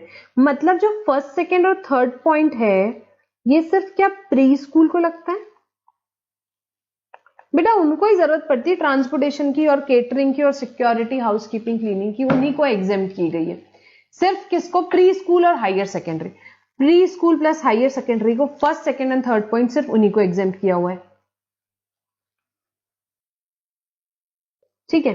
Then आगे पढ़ेंगे, further nothing contain in item 5 of be apply to an institute providing service by way of pre school. अब item 5 क्या है? Supply of online journal है, वो किसको apply होता है? Pre school shall apply, nothing contained in item 5 shall apply to an education by way of preschool and higher secondary and education as a part of approved vocational courses। मतलब सिर्फ किसको apply हो रहा है? ये point सिर्फ और सिर्फ रिकॉग्नाइज बाय लॉ वाले जो कोर्सेज है, रिकॉग्नाइज बाय लॉ वाले जो कोर्सेज है, बीकॉम हो गए, बीबीए हो गए, एमकॉम हो गए, ये सारे केसेस में, ये सारे केसेस में एग्जेम्पशन आएगा। अब इन शॉर्ट इसको समझो, जो थर्ड बी पॉइंट है हमारा, सर्विसेज जब एजुकेशनल इंस्टीट्यूट को प्रोवाइड कर रहे हैं तो 3 टाइप की सर्विसेज है बेटा, कौन कौन सी? Transportation of student, faculty and staff, then catering service, housekeeping, then security services, housekeeping and cleaning services. ये किसको अप्लाई होगा? सिर्फ प्री स्कूल और हायर सेकेंडरी को अगर ये प्रोवाइड कर रहे हो आप सर्विस तो ही एग्जाम्प्ट है। देन ऑनलाइन जर्नल वाली जो सर्विस है वो अगर आप किसी रिकॉग्नाइज बाय लॉ कॉलेज वगैरह को प्रोवाइड कर रहे हो तो ही एग्जाम्प्ट है, प्री स्कूल को प्रोवाइड कर रहे हो या अप्रूव्ड वोकेशनल कोर्सेज को तो एग्जाम नहीं है।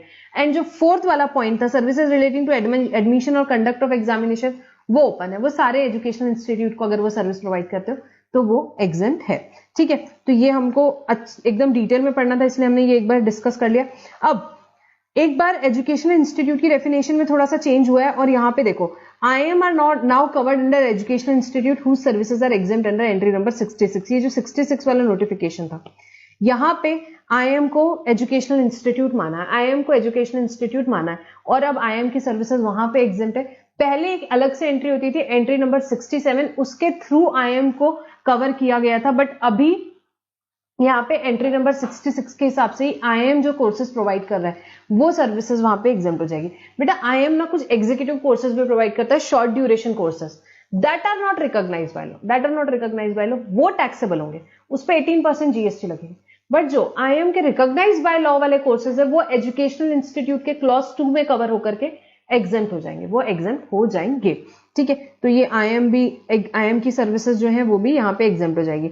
अब composite and mix supply in so far as education is concern. यहाँ बेटा बोर्डिंग स्कूल का यहाँ पे एक डिस्कशन है, वो हम देखेंगे।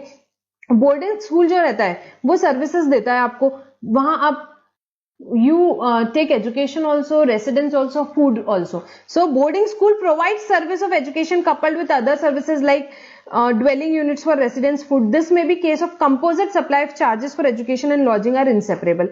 एक फिक्स अमाउंट है, boarding school for example 2.5-3 lakh रुपए साल के चार्ज करते हैं, 3 lakh rupees they are taking for everything, education, then residence, then food. Their taxability will be determined in terms of principle laid down in 230 read with section 8, that is composite supply के हिसाब से उसकी taxability मानी जाएगी.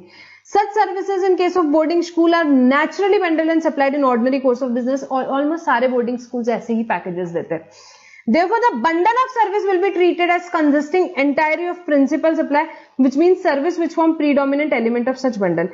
In this case, since the predominant nature is determined by service of education, the other service providing residential dwelling will not be considered for the purpose of determining tax liability, and entire consideration for the supply will be exempt. और पूरा का पूरा consideration यहाँ पे क्या हो जाएगा बेटा, एग्जेम्प्ट हो जाएगा, क्योंकि वो इनसेपरेबल है और वो कंपोजिट सप्लाई का पार्ट आएगा.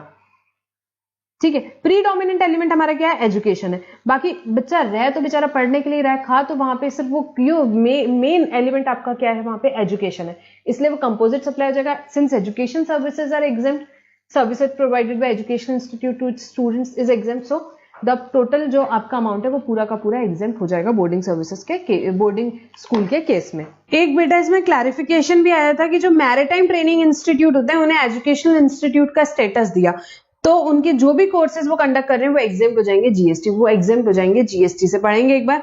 It has been clarified that maritime training institute are educational institute under GST and the courses conducted by them are exempt from levy of GST subject to fulfilment of other conditions as specified under entry number 66 of the exemption notification.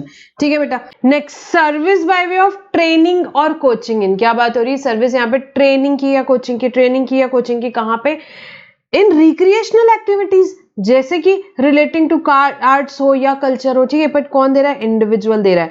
तो यहाँ पे training की या coaching की service, training की या coaching की service यहाँ पे रिक्रिएशनल एक्टिविटीज से रिलेटेड, यहाँ पे किससे रिलेटेड, आर्ट्स या कल्चर से रिलेटेड. अगर इंडिविजुअल, सिर्फ इंडिविजुअल दे रहा है तो ये एग्जेम्प्ट है.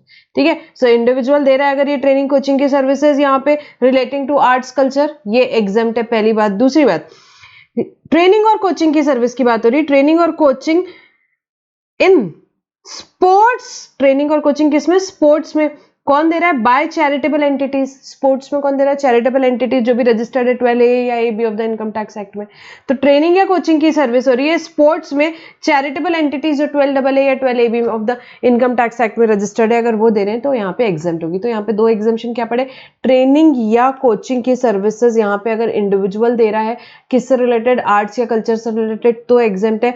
और यहाँ पे स्पोर्ट्स से रिलेटेड कौन दे रहा है, यहाँ पे चैरिटेबल एंटिटीज दे रही है 12AA वाली या 12AB वाली, तो एग्जेम्प्ट है. तो एग्जेम्प्ट है. ठीक है. सो ये हमारा क्या होता है भाई, एजुकेशनल सर्विसेज होता है. आगे आएंगे. नेक्स्ट यहाँ हम agriculture related activities, agriculture sector पे आएंगे. बेटा इसके पहले के सेक्टर सारे बड़े इंपॉर्टेंट थे. एग्रीकल्चर भी ठीक है, इस पे कभी कभार केस स्टडी पूछी जा सकती है, नॉट सो इंपॉर्टेंट. आगे बैंकिंग फाइनेंशियल सेक्टर इंपॉर्टेंट है, बाकी सब छोटे मोटे सेक्टर्स बचे. मोस्ट इंपॉर्टेंट पार्ट इस चैप्टर के जो सेक्टर्स थे वो जिसपे केस स्टडीज रिपीटेटिवली आपके एग्जाम में कहीं ना कहीं आती है, तो वो हमने ऑलरेडी पढ़ लिए.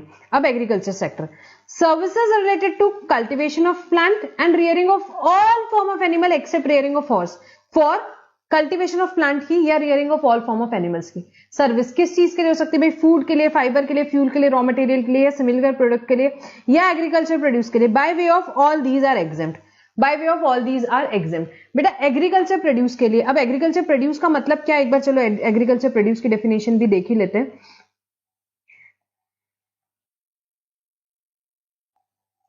बेटा एग्रीकल्चर प्रोड्यूस मतलब होता है कि कोई भी produce out of cultivation of plant और rearing of all form of animal except rearing of horse for food, fibre, fuel, raw material on which either no processing is done, जिसपे कोई processing नहीं की, कोई प्रोसेसिंग नहीं की, या और डन और such processing is done that is usually done by cultivator or producer which does not alter the essential characteristics but make it marketable for primary market. मतलब कि छोटी मोटी कोई चीजें करी कि भी प्राइमरी मार्केट तक के ले जाने के हिसाब से, कोई यहाँ पे हमने मेजर यहाँ पे कुछ भी नहीं किया है, यहाँ पे कोई भी ऐसी चीज नहीं की गई है जिससे कि कुछ ऑल्टर हो सके। हमने इसका एसेंशियल कैरेक्टर ऑल्टर नहीं किया है, एसेंशियल कैरेक्टर ऑल्टर नहीं किया। तो एग्रीकल्चर प्रोड्यूस मतलब क्या होता है कि भाई जिसपे या तो कोई प्रोसेसिंग नहीं की गई है या कोई थोड़ी बहुत प्रोसेसिंग की है, किसने, कल्टीवेटर ने या प्रोड्यूसर ने करी है, ताकि वो सिर्फ उसे प्राइमरी मार्केट तक ले जा सके और उसका डज नॉट यहाँ पे एसेंशियल कैरेक्टरिस्टिक्स नहीं बदला है।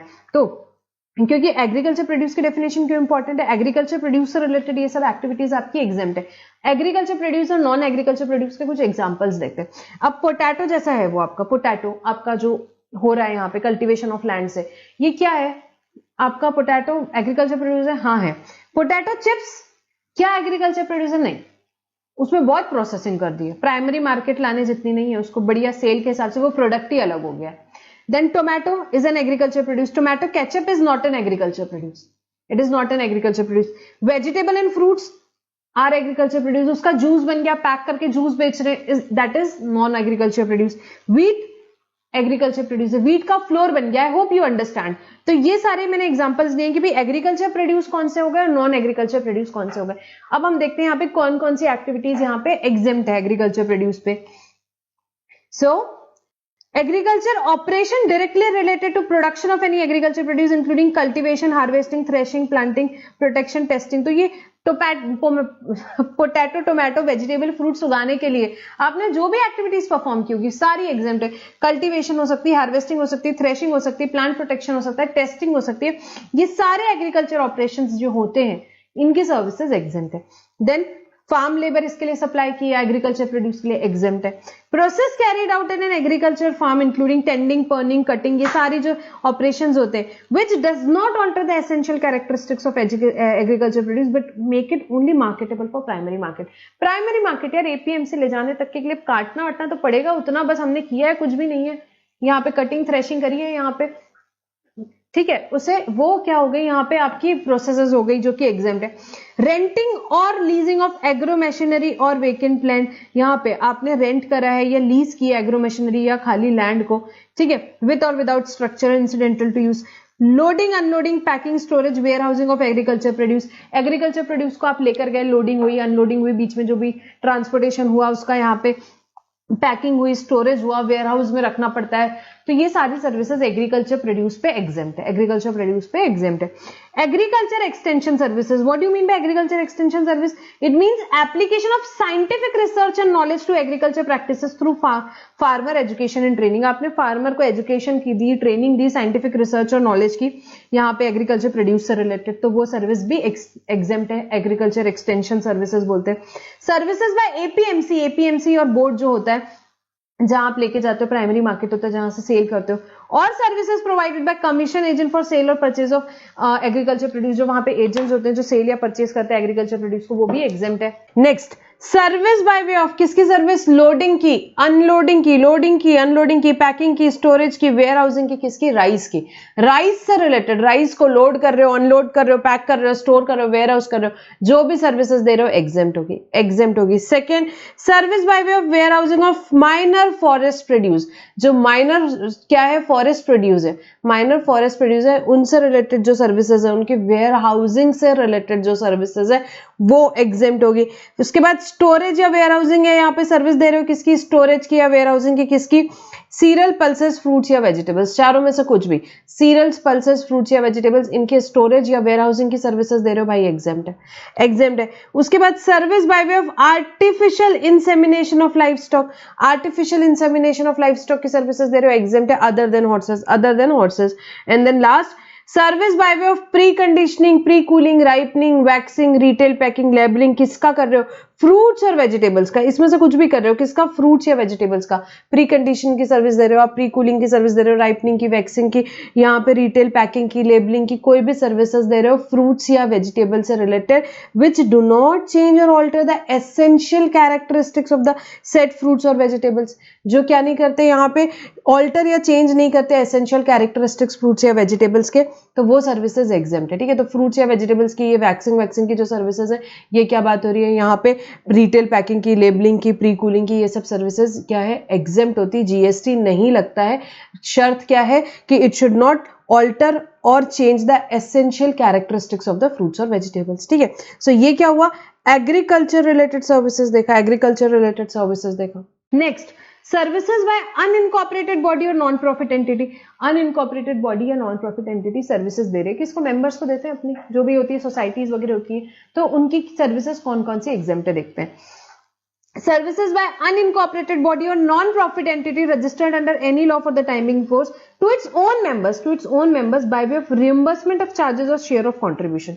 तो यहाँ पे ये सारे कुछ वो हो सकता है रियम्बर्स कर रहे हो, मेंबर्स कुछ चार्जेस दे रहे हो या उनका कंट्रीब्यूशन दे रहे हैं, तो वो एग्जेम्प्ट है।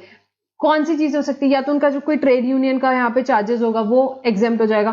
For provision for carrying out any activity which is exempt from GST.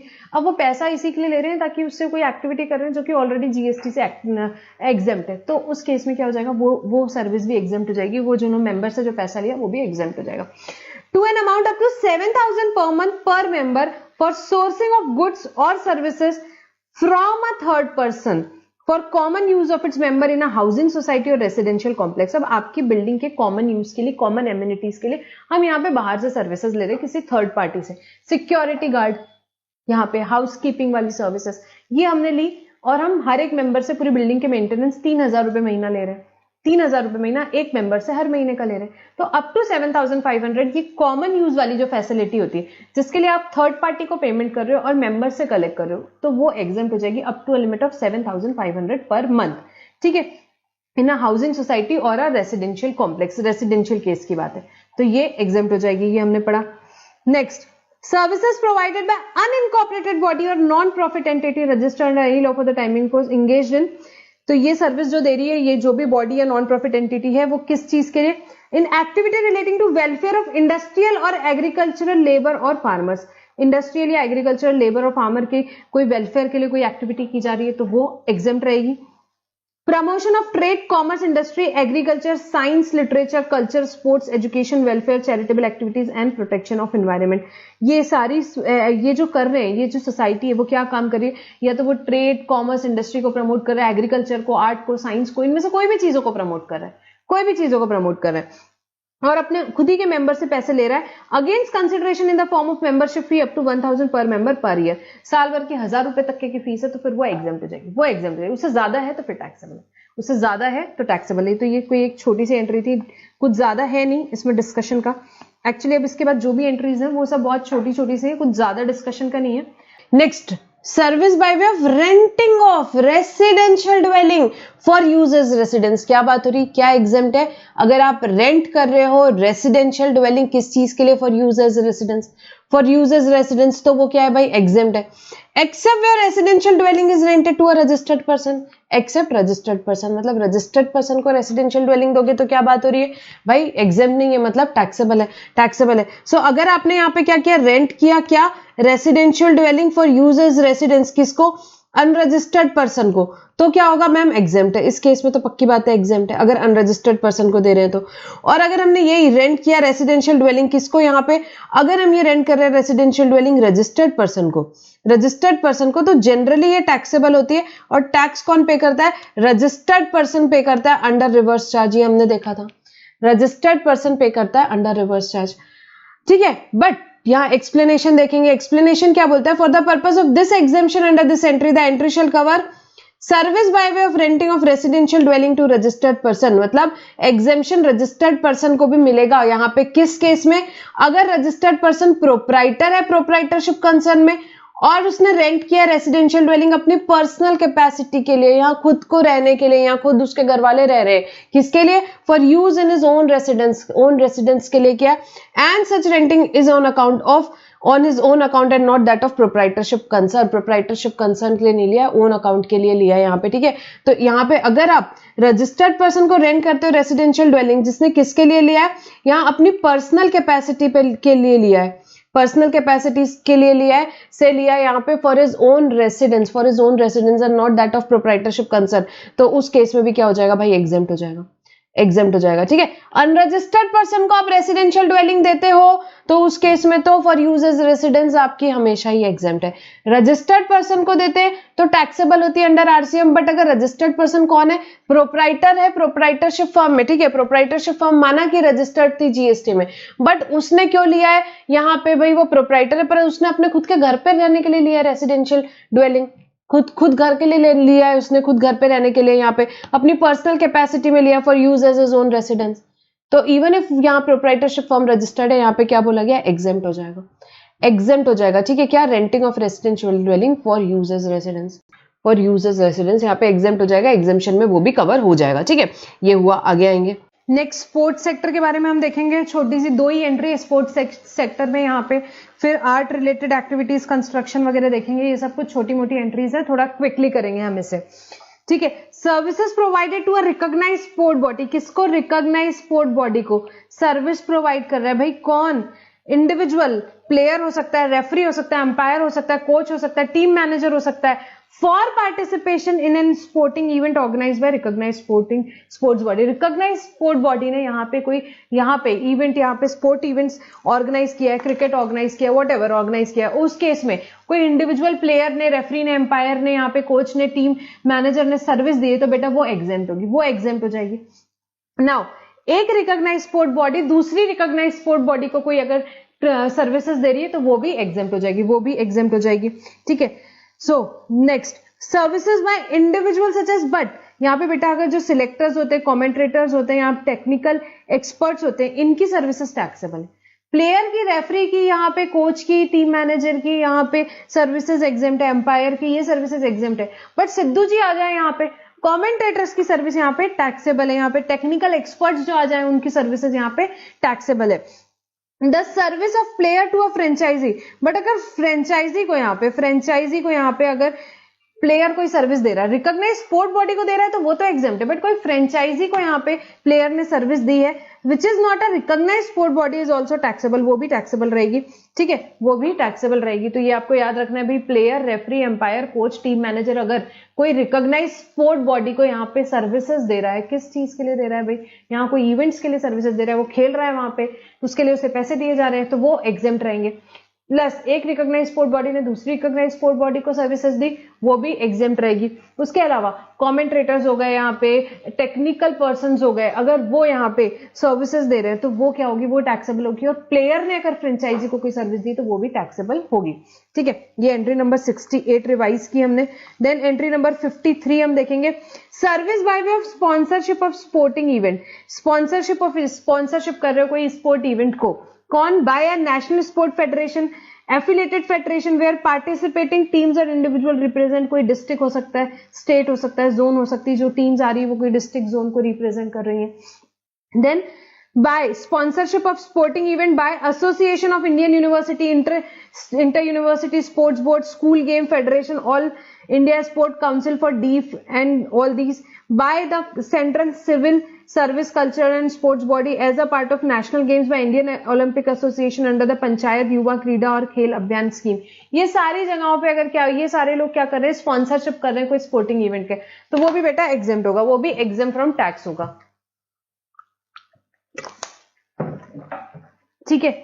तो ये बस आपको एक बार पढ़ लेना है, ऊपर वो प्लेयर रेफरी वाली फिर भी हो सकती है इंपॉर्टेंट, इस पेपर ने एक प्रॉब्लम भी किया था, ठीक है। Next art related activities, art sector में आएंगे, तो अगर यहाँ पे आर्ट रिलेटेड एक्टिविटी में एक ही एग्जाम्शन हमने यहाँ पे पढ़ा था, क्या था वो, सर्विस बाय एन आर्टिस्ट, आपको याद है अपन ने वो केसरी महाराज वाला एग्जांपल देखा था, इसमें service by an artist by way of performance in a folk और क्लासिकल आर्ट फॉर्म, सिर्फ दो बेटा, क्या, फोक और क्लासिकल, वेस्टर्न नहीं, केसरी महाराज याद करो, फोक और क्लासिकल आर्ट फॉर्म का अगर यहाँ पे कोई आर्टिस्ट परफॉर्म कर रहा है, क्या म्यूजिक कर रहा है, डांस कर रहा है, थिएटर कर रहा है, तो वो एग्जेम्प्ट है, प्रोवाइडेड कंसिडरेशन क्या रहेगी, if consideration charge for such performance is not more than 1,50,000 then it is exempt from GST. तो दो चीजें यहाँ पे, आर्टिस्ट म्यूजिक, डांस, थिएटर कुछ भी परफॉर्म कर सकता है, बट फॉर्म क्या होना चाहिए, फोक या क्लासिकल फॉर्म होना चाहिए, फोक या क्लासिकल आर्ट फॉर्म होना चाहिए, कंसिडरेशन 1,50,000 से ज्यादा नहीं होना चाहिए, तो वो एग्जेम्प्ट है, तो यहाँ पे अगर आपका फोक या क्लासिकल फॉर्म रहा और कंसिडरेशन 2 लाख रुपए है तो पूरा टैक्सेबल हो जाएगा, या Further, all other activities by an artist in other art form like western music, dance, modern theaters, performance of actors in films, television serials would be taxable. अगर ये सब कुछ है बेटा और इसका कंसिडरेशन आपको 20,000 रुपए भी मिल रहा है तो भी टैक्सेबल है। क्यों? वेस्टर्न म्यूजिक है यहाँ पे, या यहाँ पे हमने देखा मॉडर्न थिएटर है, या मूवी में या टीवी सीरियल्स में आप काम कर रहे हो और उसका कंसिडरेशन आप है तो वो टैक्सेबल है। ठीक है। Similarly activities of artist in still art forms like painting, sculpture, making etc. are taxable. Other art form painting, sculpture वो भी exempt. However, exemption shall not apply to service provided by such artist as brand ambassador. But अगर यहाँ पे जो service है आपकी फोक classical form की 1.5 लाख से ज्यादा नहीं है, बट वो आपने एज अ ब्रांड एम्बेसडर दिया है। ब्रांड एम्बेसडर जनरली कोई भी गुड्स वगैरह की मार्केटिंग करता है, तो उस केस में exemption will not apply. Brand ambassador के केस में एग्जेम्पशन विल नॉट अप्लाई। तो ये बेटा आर्ट रिलेटेड एक्टिविटीज है। इन शॉर्ट क्या याद रखना है? सिर्फ एग्जेम्प्ट क्या है वो याद रखो। फोक या classical form, music, dance, theatre का हो सकता है और कंसिडरेशन 1,50,000 से ज्यादा नहीं है तो वो एग्जेम्प्ट है। नेक्स्ट कंस्ट्रक्शन सेक्टर पे आएंगे यहाँ पे। तो यहाँ पे कुछ छोटी मोटी 2-3 सर्विसेज हम देख लेते हैं। सर्विस अगर प्योर लेबर कॉन्ट्रैक्ट की, किसकी बेटा? Pure labour, material plus labour की बात नहीं हो रही, प्योर लेबर सर्विस, वो सर्विस दे रहे हो। कंस्ट्रक्शन की हो सकती है, इरेक्शन की हो सकती है, कमिश्निंग की हो सकती है, installation, completion, fitting out, repair, maintenance, renovation, alteration of civil structure और original work pertaining to beneficiary led by individual, house construction और enhancement under all urban mission और प्रधानमंत्री आवास योजना या ऑल अर्बन मिशन के अंडर आपने प्योर लेबर कॉन्ट्रैक्ट सर्विसेज दी है तो वो एग्जेम्प्ट है। Next, service supplied by electricity distribution utility by way of construction, erection, commissioning, installation of infrastructure for extending what? Electricity distribution network up to the tube well of farmer or agriculturist for agriculture use. तो यहाँ पे electricity distribution का जो network है उसको आप बढ़ाना चाह रहे हो कहां तक के? फार्मर के लिए या एग्रीकल्चरिस्ट के लिए, एग्रीकल्चर यूज के लिए दे रहे हैं, तो वो जो सर्विसेज है इलेक्ट्रिसिटी डिस्ट्रीब्यूशन यूटिलिटीज वाली वो एग्जेम्प्ट होगी। सिंपल है, इसमें समझने का कुछ नहीं है। नेक्स्ट, वापस से प्योर लेबर कॉन्ट्रैक्ट आते हैं किसके? Installation of original work pertaining to single residential unit. Residential की बात होती है बेटा, कमर्शियल की बात नहीं हो रही, और वो भी सिंगल, एक सिंगल रेसिडेंशियल यूनिट की। Otherwise then as a part of residential complex की बात नहीं हो रही। अगर सिंगल रेसिडेंशियल यूनिट के लिए प्योर लेबर कॉन्ट्रैक्ट दिया गया तो वो भी क्या है? एग्जेम्प्ट है। Next, services provided by specified bodies. क्या? ईएसआईसी यहाँ पे एम्प्लॉय स्टेट इंश्योरेंस कॉर्पोरेशन में ये यहाँ सर्विसेज दे रही, किसको? जो पर्सन उस एक्ट से गवर्न होते हैं, यहाँ पे ईएसआईसी एक्ट से गवर्न होते हैं उनको सर्विसेज दे रहे हो, एग्जेम्प्ट है। ठीक है, ईएसआईसी के सर्विसेज दे रहे हो, एग्जेम्प्ट है। सर्विस जो प्रोवाइड कर रहा है कौन? यहाँ पे एम्प्लॉय प्रोविडेंट फंड ऑर्गेनाइजेशन कर रहा है। किसको कर रहा है? जो भी पर्सन उस एक्ट से गवर्न है, employ provident fund and miscellaneous provision act, उनकी सर्विसेज एग्जेम्प्ट है। फिर उसके बाद सर्विसेज जो दे रहा है कौन? Coal mines provident fund organisation, किसको? जो person coal mine provident fund और यहाँ पे मिसलेनियस प्रोविजन एक्ट से गवर्न करता है उसको दे रहे हैं।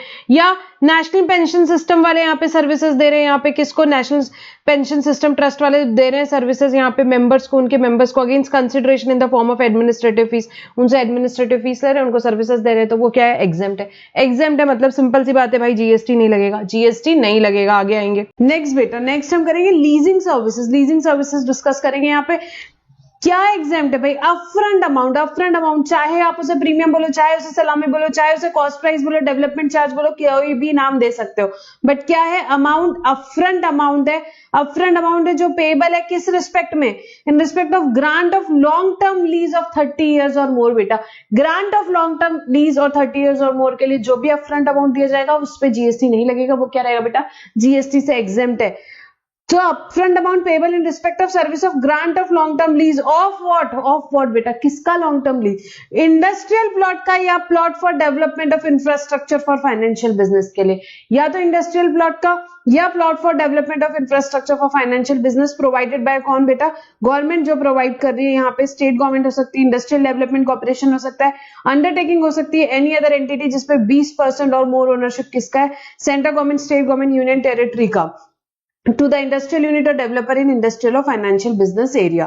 तो यहाँ पे पहले बेटा यहाँ 50% हुआ करता था, अभी उसको 20% कर दिया गया है। ठीक है, for the purpose of this exemption central government, state government, union territory shall have 20% or more ownership in the entity directly indirectly through an entity which is wholly owned by the government. अब समझेंगे कुछ भी नहीं है बेटा, upfront amount है, long term lease के लिए है। यहाँ पे इंडस्ट्रियल और financial activity in an industrial और फाइनेंशियल बिजनेस एरिया के लिए कर रहे हो, गवर्नमेंट प्रोवाइड कर रही है, तो वो अपफ्रंट अमाउंट क्या हो जाएगा बेटा, एग्जेम्प्ट हो जाएगा जीएसटी से। अब कुछ प्रोविजंस इंसर्ट केस में देखेंगे क्या है। Provided that leased plot should be used for the purpose for which they are allotted. भाई कंडीशन डाली हुई है क्या कि भाई लीज प्लॉट को उसी के लिए यूज करना चाहिए जिसके लिए वो अलॉट हुआ है। मतलब कि क्या, मतलब कि इंडस्ट्रियल और फाइनेंशियल एक्टिविटी इन इंडस्ट्रियल और फाइनेंशियल बिजनेस एरिया, इंडस्ट्रियल और फाइनेंशियल एक्टिविटी इन इंडस्ट्रियल और फाइनेंशियल बिजनेस एरिया के में ही यूज होना चाहिए।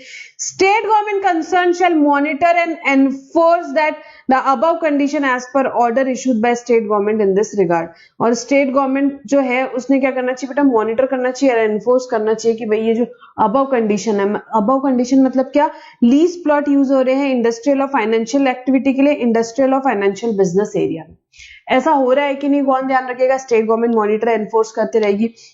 अब क्या हुआ, लेटर ऑन वायलेट हो गई ये कंडीशन या कुछ सब्सिक्वेंट चेंज हो गया लैंड यूज का किसी भी रीजन से, तो उस केस में जो पहले वाले लेसर लेसी है और जो सब्सिक्वेंट लेसर लेसी है, मतलब original lessor, original lessee, subsequent lessee और बायर, उनकी जॉइंट और सेवरल लाइबिलिटी आ जाएगी कि उन्हें क्या करना पड़ेगा, वो आईजीएसटी पे करना पड़ेगा, वो आईजीएसटी पे करना पड़ेगा। So jointly and severally be liable to pay such amount of IGST as would have been payable on the upfront amount charged for the long-term lease of plot, but for the exemption contained therein along with the applicable interest and penalty, along with the applicable interest और penalty उन्हें क्या करना पड़ेगा बेटा, पे करना पड़ेगा।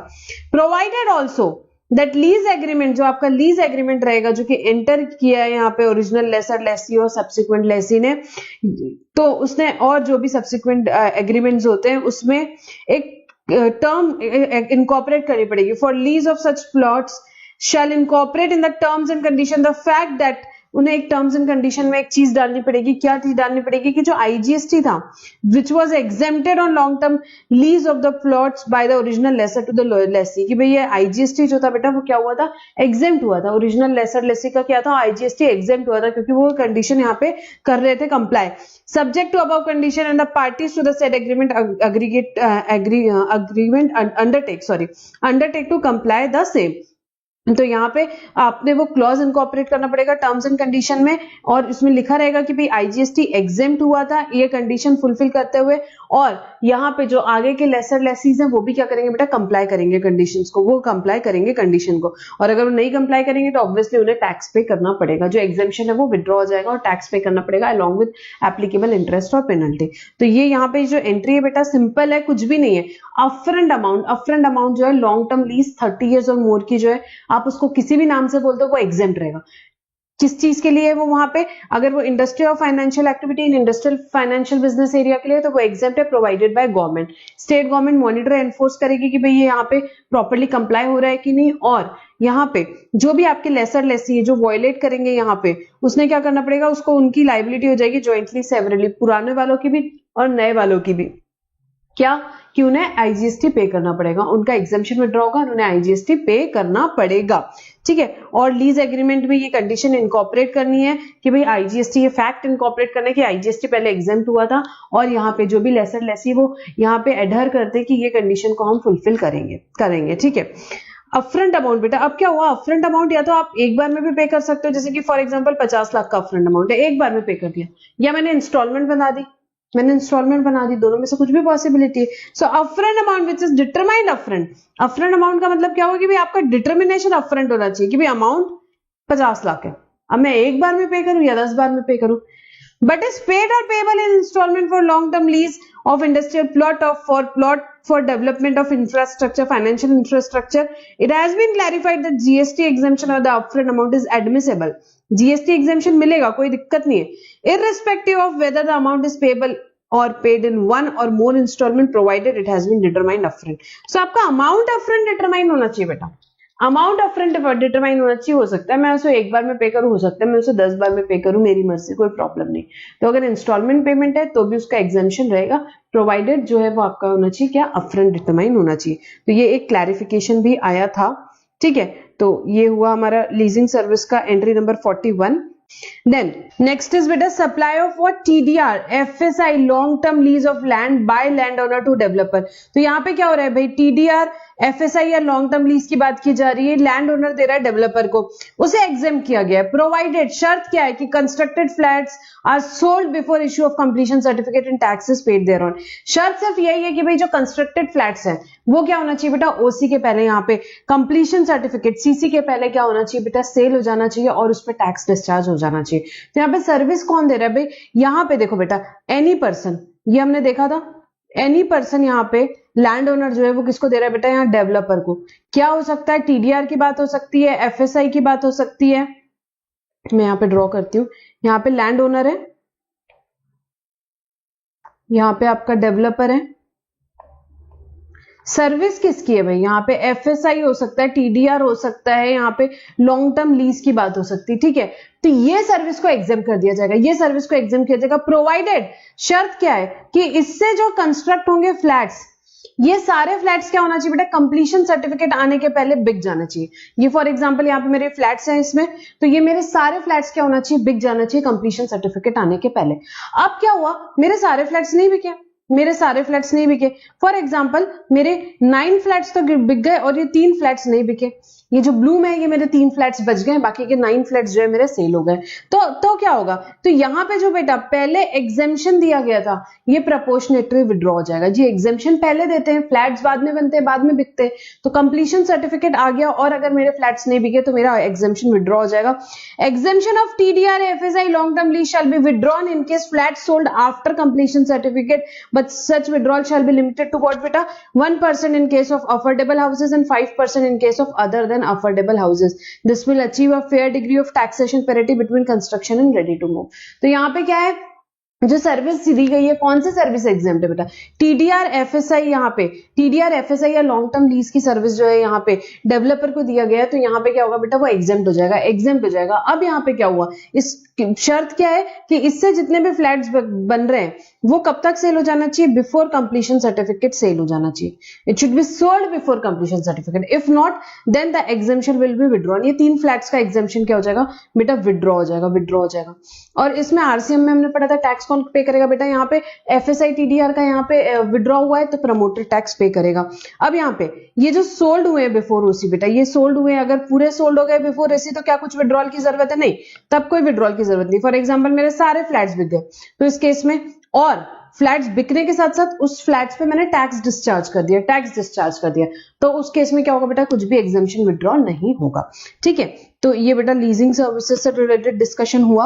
Next, service provided by government exempt है। Service provided by government exempt है। यहाँ पे देखो जो भी कौन गवर्नमेंटल अथॉरिटी सर्विस दे रही है, कौन सी एक्टिविटी जो कैसी है, in relation to any function interested to a municipality, कहाँ पे आर्टिकल 243W में, यहाँ पे कॉन्स्टिट्यूशन में वो एग्जाम्प्ट है। तो जो भी यहाँ पे सर्विसेज प्रोवाइड कर रही है कौन, गवर्नमेंटल अथॉरिटी, गवर्नमेंटल अथॉरिटी यहाँ पे एज म्युनिसिपैलिटी वो एग्जाम्प्ट हो गए। उसके बाद गवर्नमेंटल अथॉरिटी कोई फंक्शन प्रोवाइड कर रही है, जो भी फंक्शन इंटरेस्ट किए गए एज पंचायत, यहाँ पे पंचायत को जो भी फंक्शन इंटरेस्ट किए गए यहाँ पे कॉन्स्टिट्यूशन में, वो भी एग्जाम्प्ट है, वो भी एग्जाम्प्ट है। इसके बाद में central government, state government, union territory, local authority, 4 लोगों की बात करेंगे। Central government, state government, union territory, local authority, अगर ये कोई भी सर्विसेज प्रोवाइड कर रहे हैं तो एग्जाम्प्ट होगी, अगर ये कोई भी सर्विसेज प्रोवाइड कर रहे हैं तो एग्जाम्प्ट होगी। Excluding A to D, excluding A to D मतलब ए टू डी क्या हो गई भाई, एग्जेम्पशन के एंट्री से हटा दिया, मतलब टैक्सेबल है, टैक्सेबल है। और यहाँ पे ए टू सी की बात करें तो हमेशा फॉरवर्ड चार्ज में टैक्सेबल होते हैं। कौन से वाले, यहाँ पे कौन से, जो डिपार्टमेंट ऑफ पोस्ट सर्विसेज दे रहे हैं और ministry of railways, Indian railway service दे रहे हैं, ठीक है। अमेंडमेंट क्या है, इन सारी एंट्रीज में ministry of railway, Indian railways को भी यहाँ पे ऐड कर दिया है। जो department of post, ministry of railway services दे रहे हैं वो किस में जाएगी, फॉरवर्ड चार्ज में जाएगी। उसके बाद कोई भी service in relation to aircraft और वेसल, कहां पे, इनसाइड और outside the presence of the port और एयरपोर्ट, वो भी क्या हो गई है भाई, वो भी एग्जेम्पशन के एंट्री से हटा दिया, टैक्सेबल होती है। और ये क्या होती है, टैक्सेबल होती है फॉरवर्ड चार्ज में, क्योंकि हमने देखा था रिवर्स चार्ज की एंट्री से भी इनको हटाया हुआ था। और transportation of goods and passenger, transportation of goods और पैसेंजर, तो ये गवर्नमेंट ये तीनों सर्विसेज देती है, तो ये चार्जेबल होती है, टैक्सेबल होती है अंडर फॉरवर्ड चार्ज। कौन सी, department of of post and ministry of railways की सर्विस, यहाँ पे एयरक्राफ्ट और वेसल की सर्विसेज इनसाइड और outside the presence of the port और एयरपोर्ट, ट्रांसपोर्टेशन ऑफ गुड्स और पैसेंजर की service, and any service other than A to C above provided to business entity. A to C यहाँ पे जो दिए हुए हैं, इनके अलावा कोई भी दूसरी सर्विस अगर बिजनेस एंटिटी को प्रोवाइड कर रहे हो, बिजनेस एंटिटी को प्रोवाइड कर रहे हो, तो वो भी टैक्सेबल हो जाएगी। बट ये क्या होती है, ये रिवर्स चार्ज में टैक्सेबल होती है। हमने देखा था आरसीएम की एंट्री में, कोई भी सर्विस यहाँ पे जब central government, state government, union territory, local authority business entity को देते हैं अदर देन ए टू सी, वो क्या होती है, रिवर्स चार्ज में टैक्सेबल होती है। तो कोई भी अदर सर्विसेज रिवर्स चार्ज में टैक्सेबल होती है। यहाँ जो ए टू सी में दिया हुआ है ये फॉरवर्ड चार्ज में टैक्सेबल होता है, ये फॉरवर्ड चार्ज में टैक्सेबल होता है। इसके बाद में नेक्स्ट एंट्री क्या बोलती है, सर्विस कौन दे रहा है, वही central government, state government, union territory, local authority.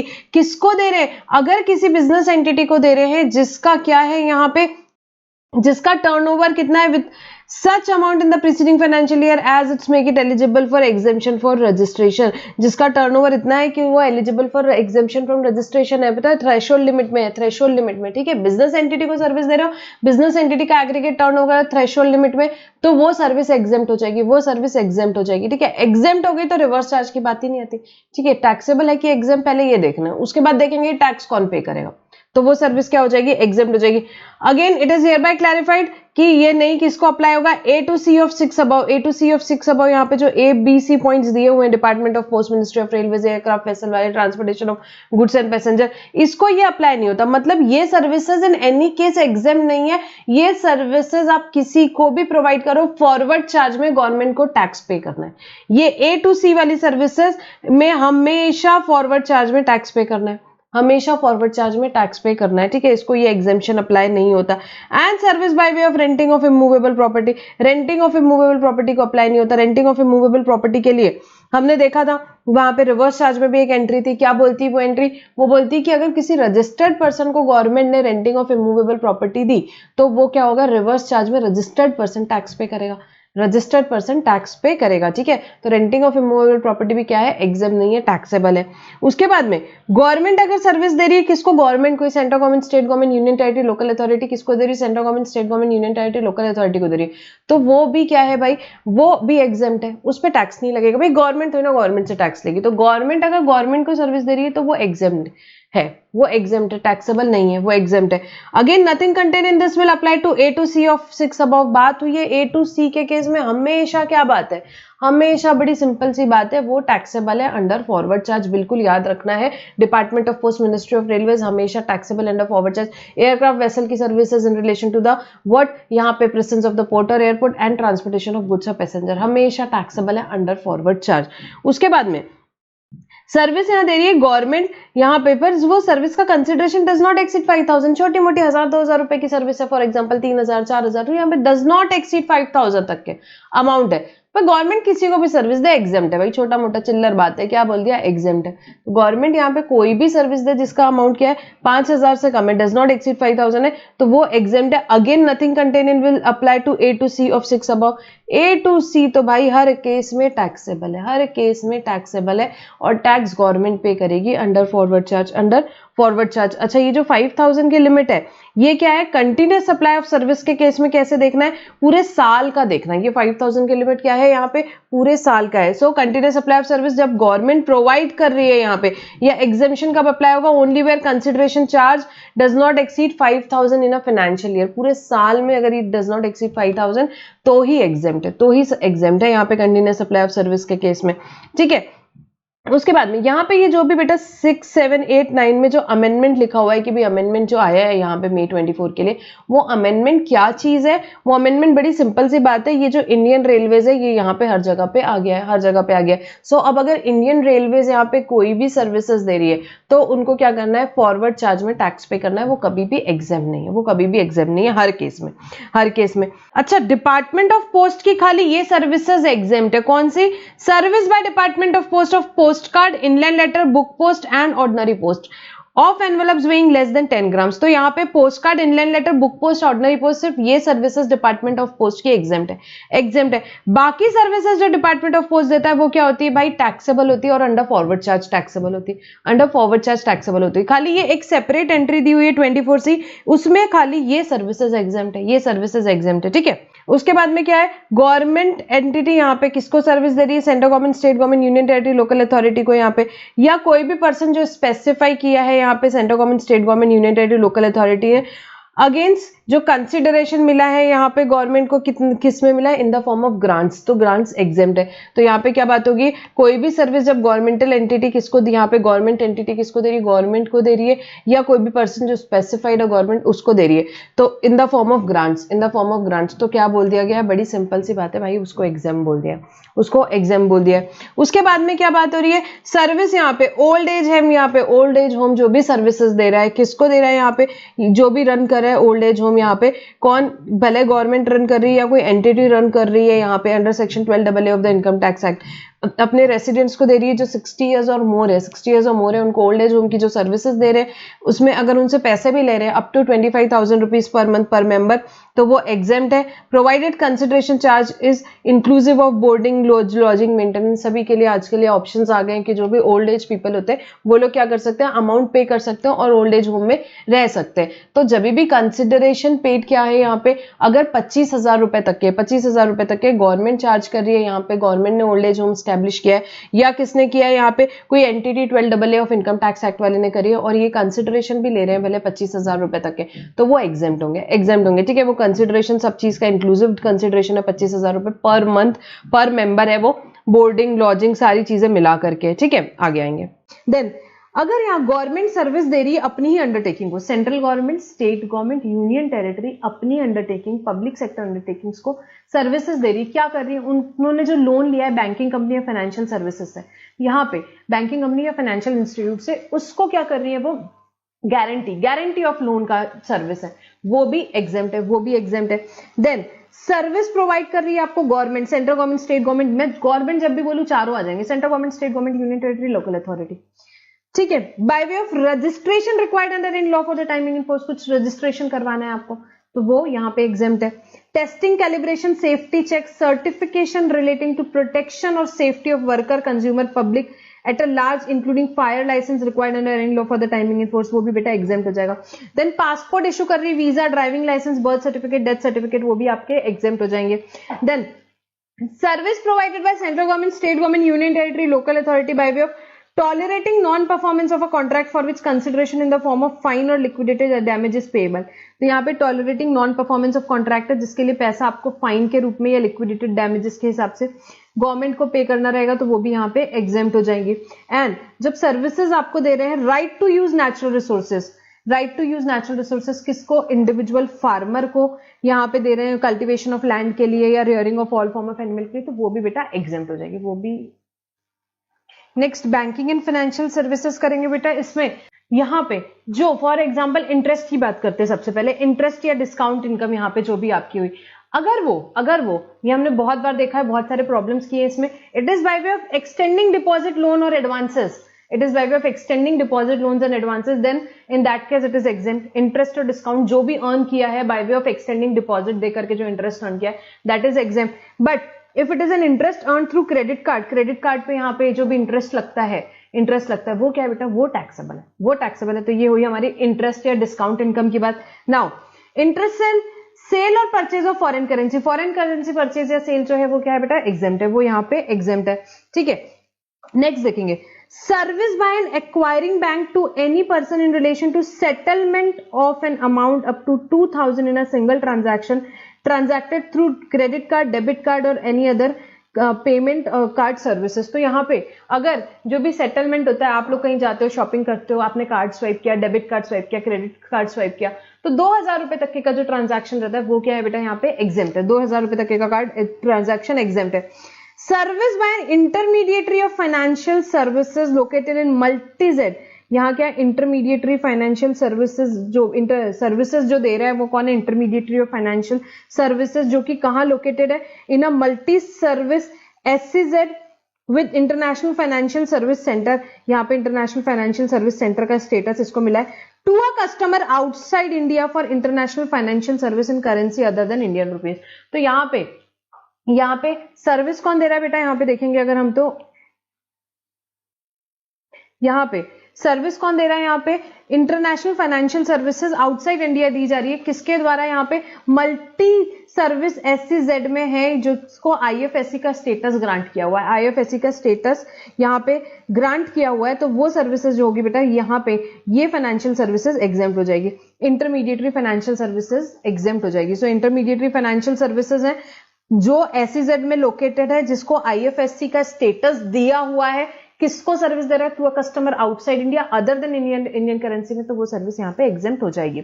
Next, right to admission to various events, यहाँ पे वेरियस इवेंट्स के राइट टू एडमिशन की बात हो रही है। सो एंट्री नंबर 79 और 79A है, हम देखेंगे service by way of admission to a museum, national park, wildlife sanctuary, tiger reserve और जू।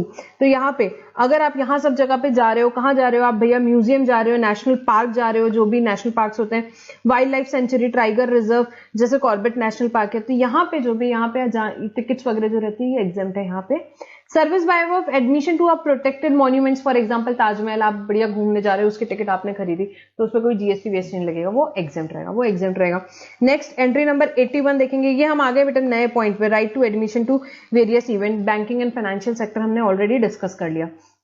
Right to admission to various events, so यहाँ पे हमने ये फर्स्ट देखी कि भाई ये म्यूजियम वगैरह की और मॉन्यूमेंट्स की ये सब क्या है, ये एग्जेम्प्ट है services. Next, service by way of admission to, आप एडमिशन कहाँ पे गए बढ़िया, क्या देखने गए, बच्चों को लेके आप गए सर्कस देखने, डांस देखने, थिएटर परफॉर्मेंस देखने, अवार्ड फंक्शन देखने, कॉन्सर्ट देखने, म्यूजिकल परफॉर्मेंस देखने, और any sporting event other than recognised sport body, recognised sporting event या प्लैनेटेरियम, ये सारी चीजें आप गए घूमने फिरने, सर्कस डांस ये सब चीजें देखने गए। उस केस में अगर कंसिडरेशन 500 से कम है, कंसिडरेशन 500 से कम है तो एग्जेम्प्ट है, 500 से ज्यादा है या 500 रुपए है तो टैक्सेबल, 500 से ज्यादा है या 500 रुपए तक है तो टैक्सेबल है।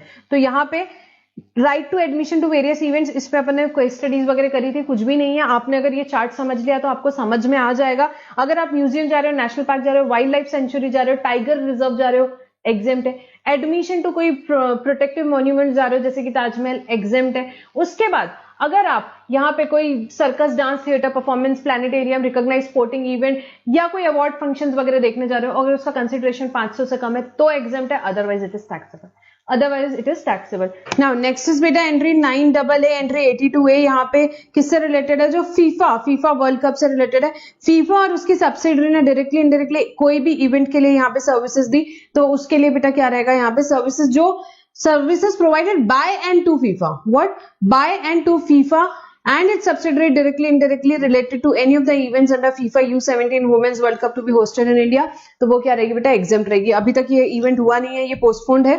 So director sports ministry of youth affairs and sports have to certify what, कि ये सर्विसेज जो है वो directly indirectly in related to any of the events under FIFA U17 Women's World Cup, and right to admission, service by way of right to admission to event organized under FIFA World Cup, so that will also be beta exempt, that will also be exempt. Next, clarification regarding applicability of GST on delayed payment charges in case of late payment of equated monthly installment। यह हमारा equated monthly installment पे जो delay payment charges है, किस पे clarification है, clarification is on delay payment charges, जो additional penal interest की बात हो रही है, या एडिशनल पेनल इंटरेस्ट की टैक्सेबिलिटी की बात हो रही है। So taxability of additional penal interest on late payment of EMI, so if it involves purchase of goods and, चलो ठीक है, यहाँ पे डायरेक्टली यहीं से देखते हैं एक बार इशू क्या है, पहले ये देखते हैं। Whether GST is applicable on additional penal interest on the overdue loan, whether such penal interest would be exempt under entry 27 of exemption notification or would be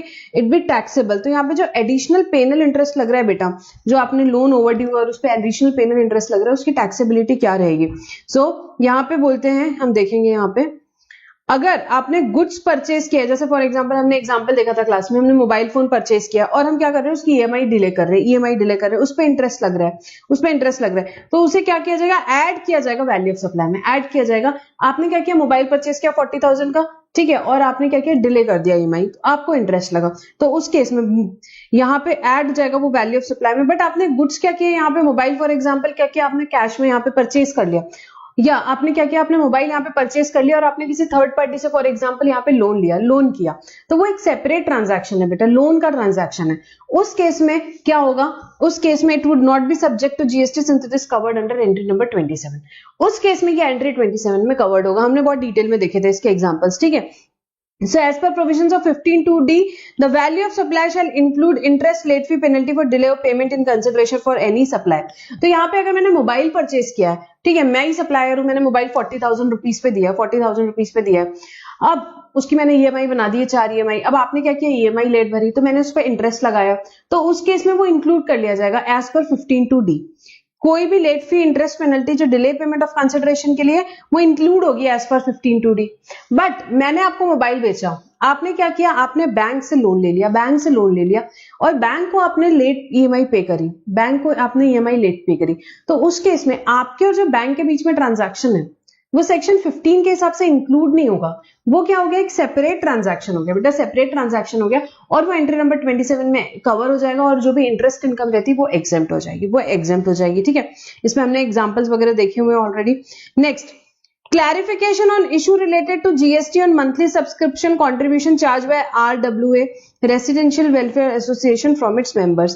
तो यहाँ पे RWA जो अपने मेंबर से चार्ज करता है, उससे रिलेटेड बेटा कुछ लोगों को डाउट थे, तो गवर्नमेंट ने बहुत बढ़िया सा क्लैरिफिकेशन लाया, 3-4 इश्यूज बता दिए यहाँ पे, और उसके क्लैरिफिकेशन है, देखेंगे।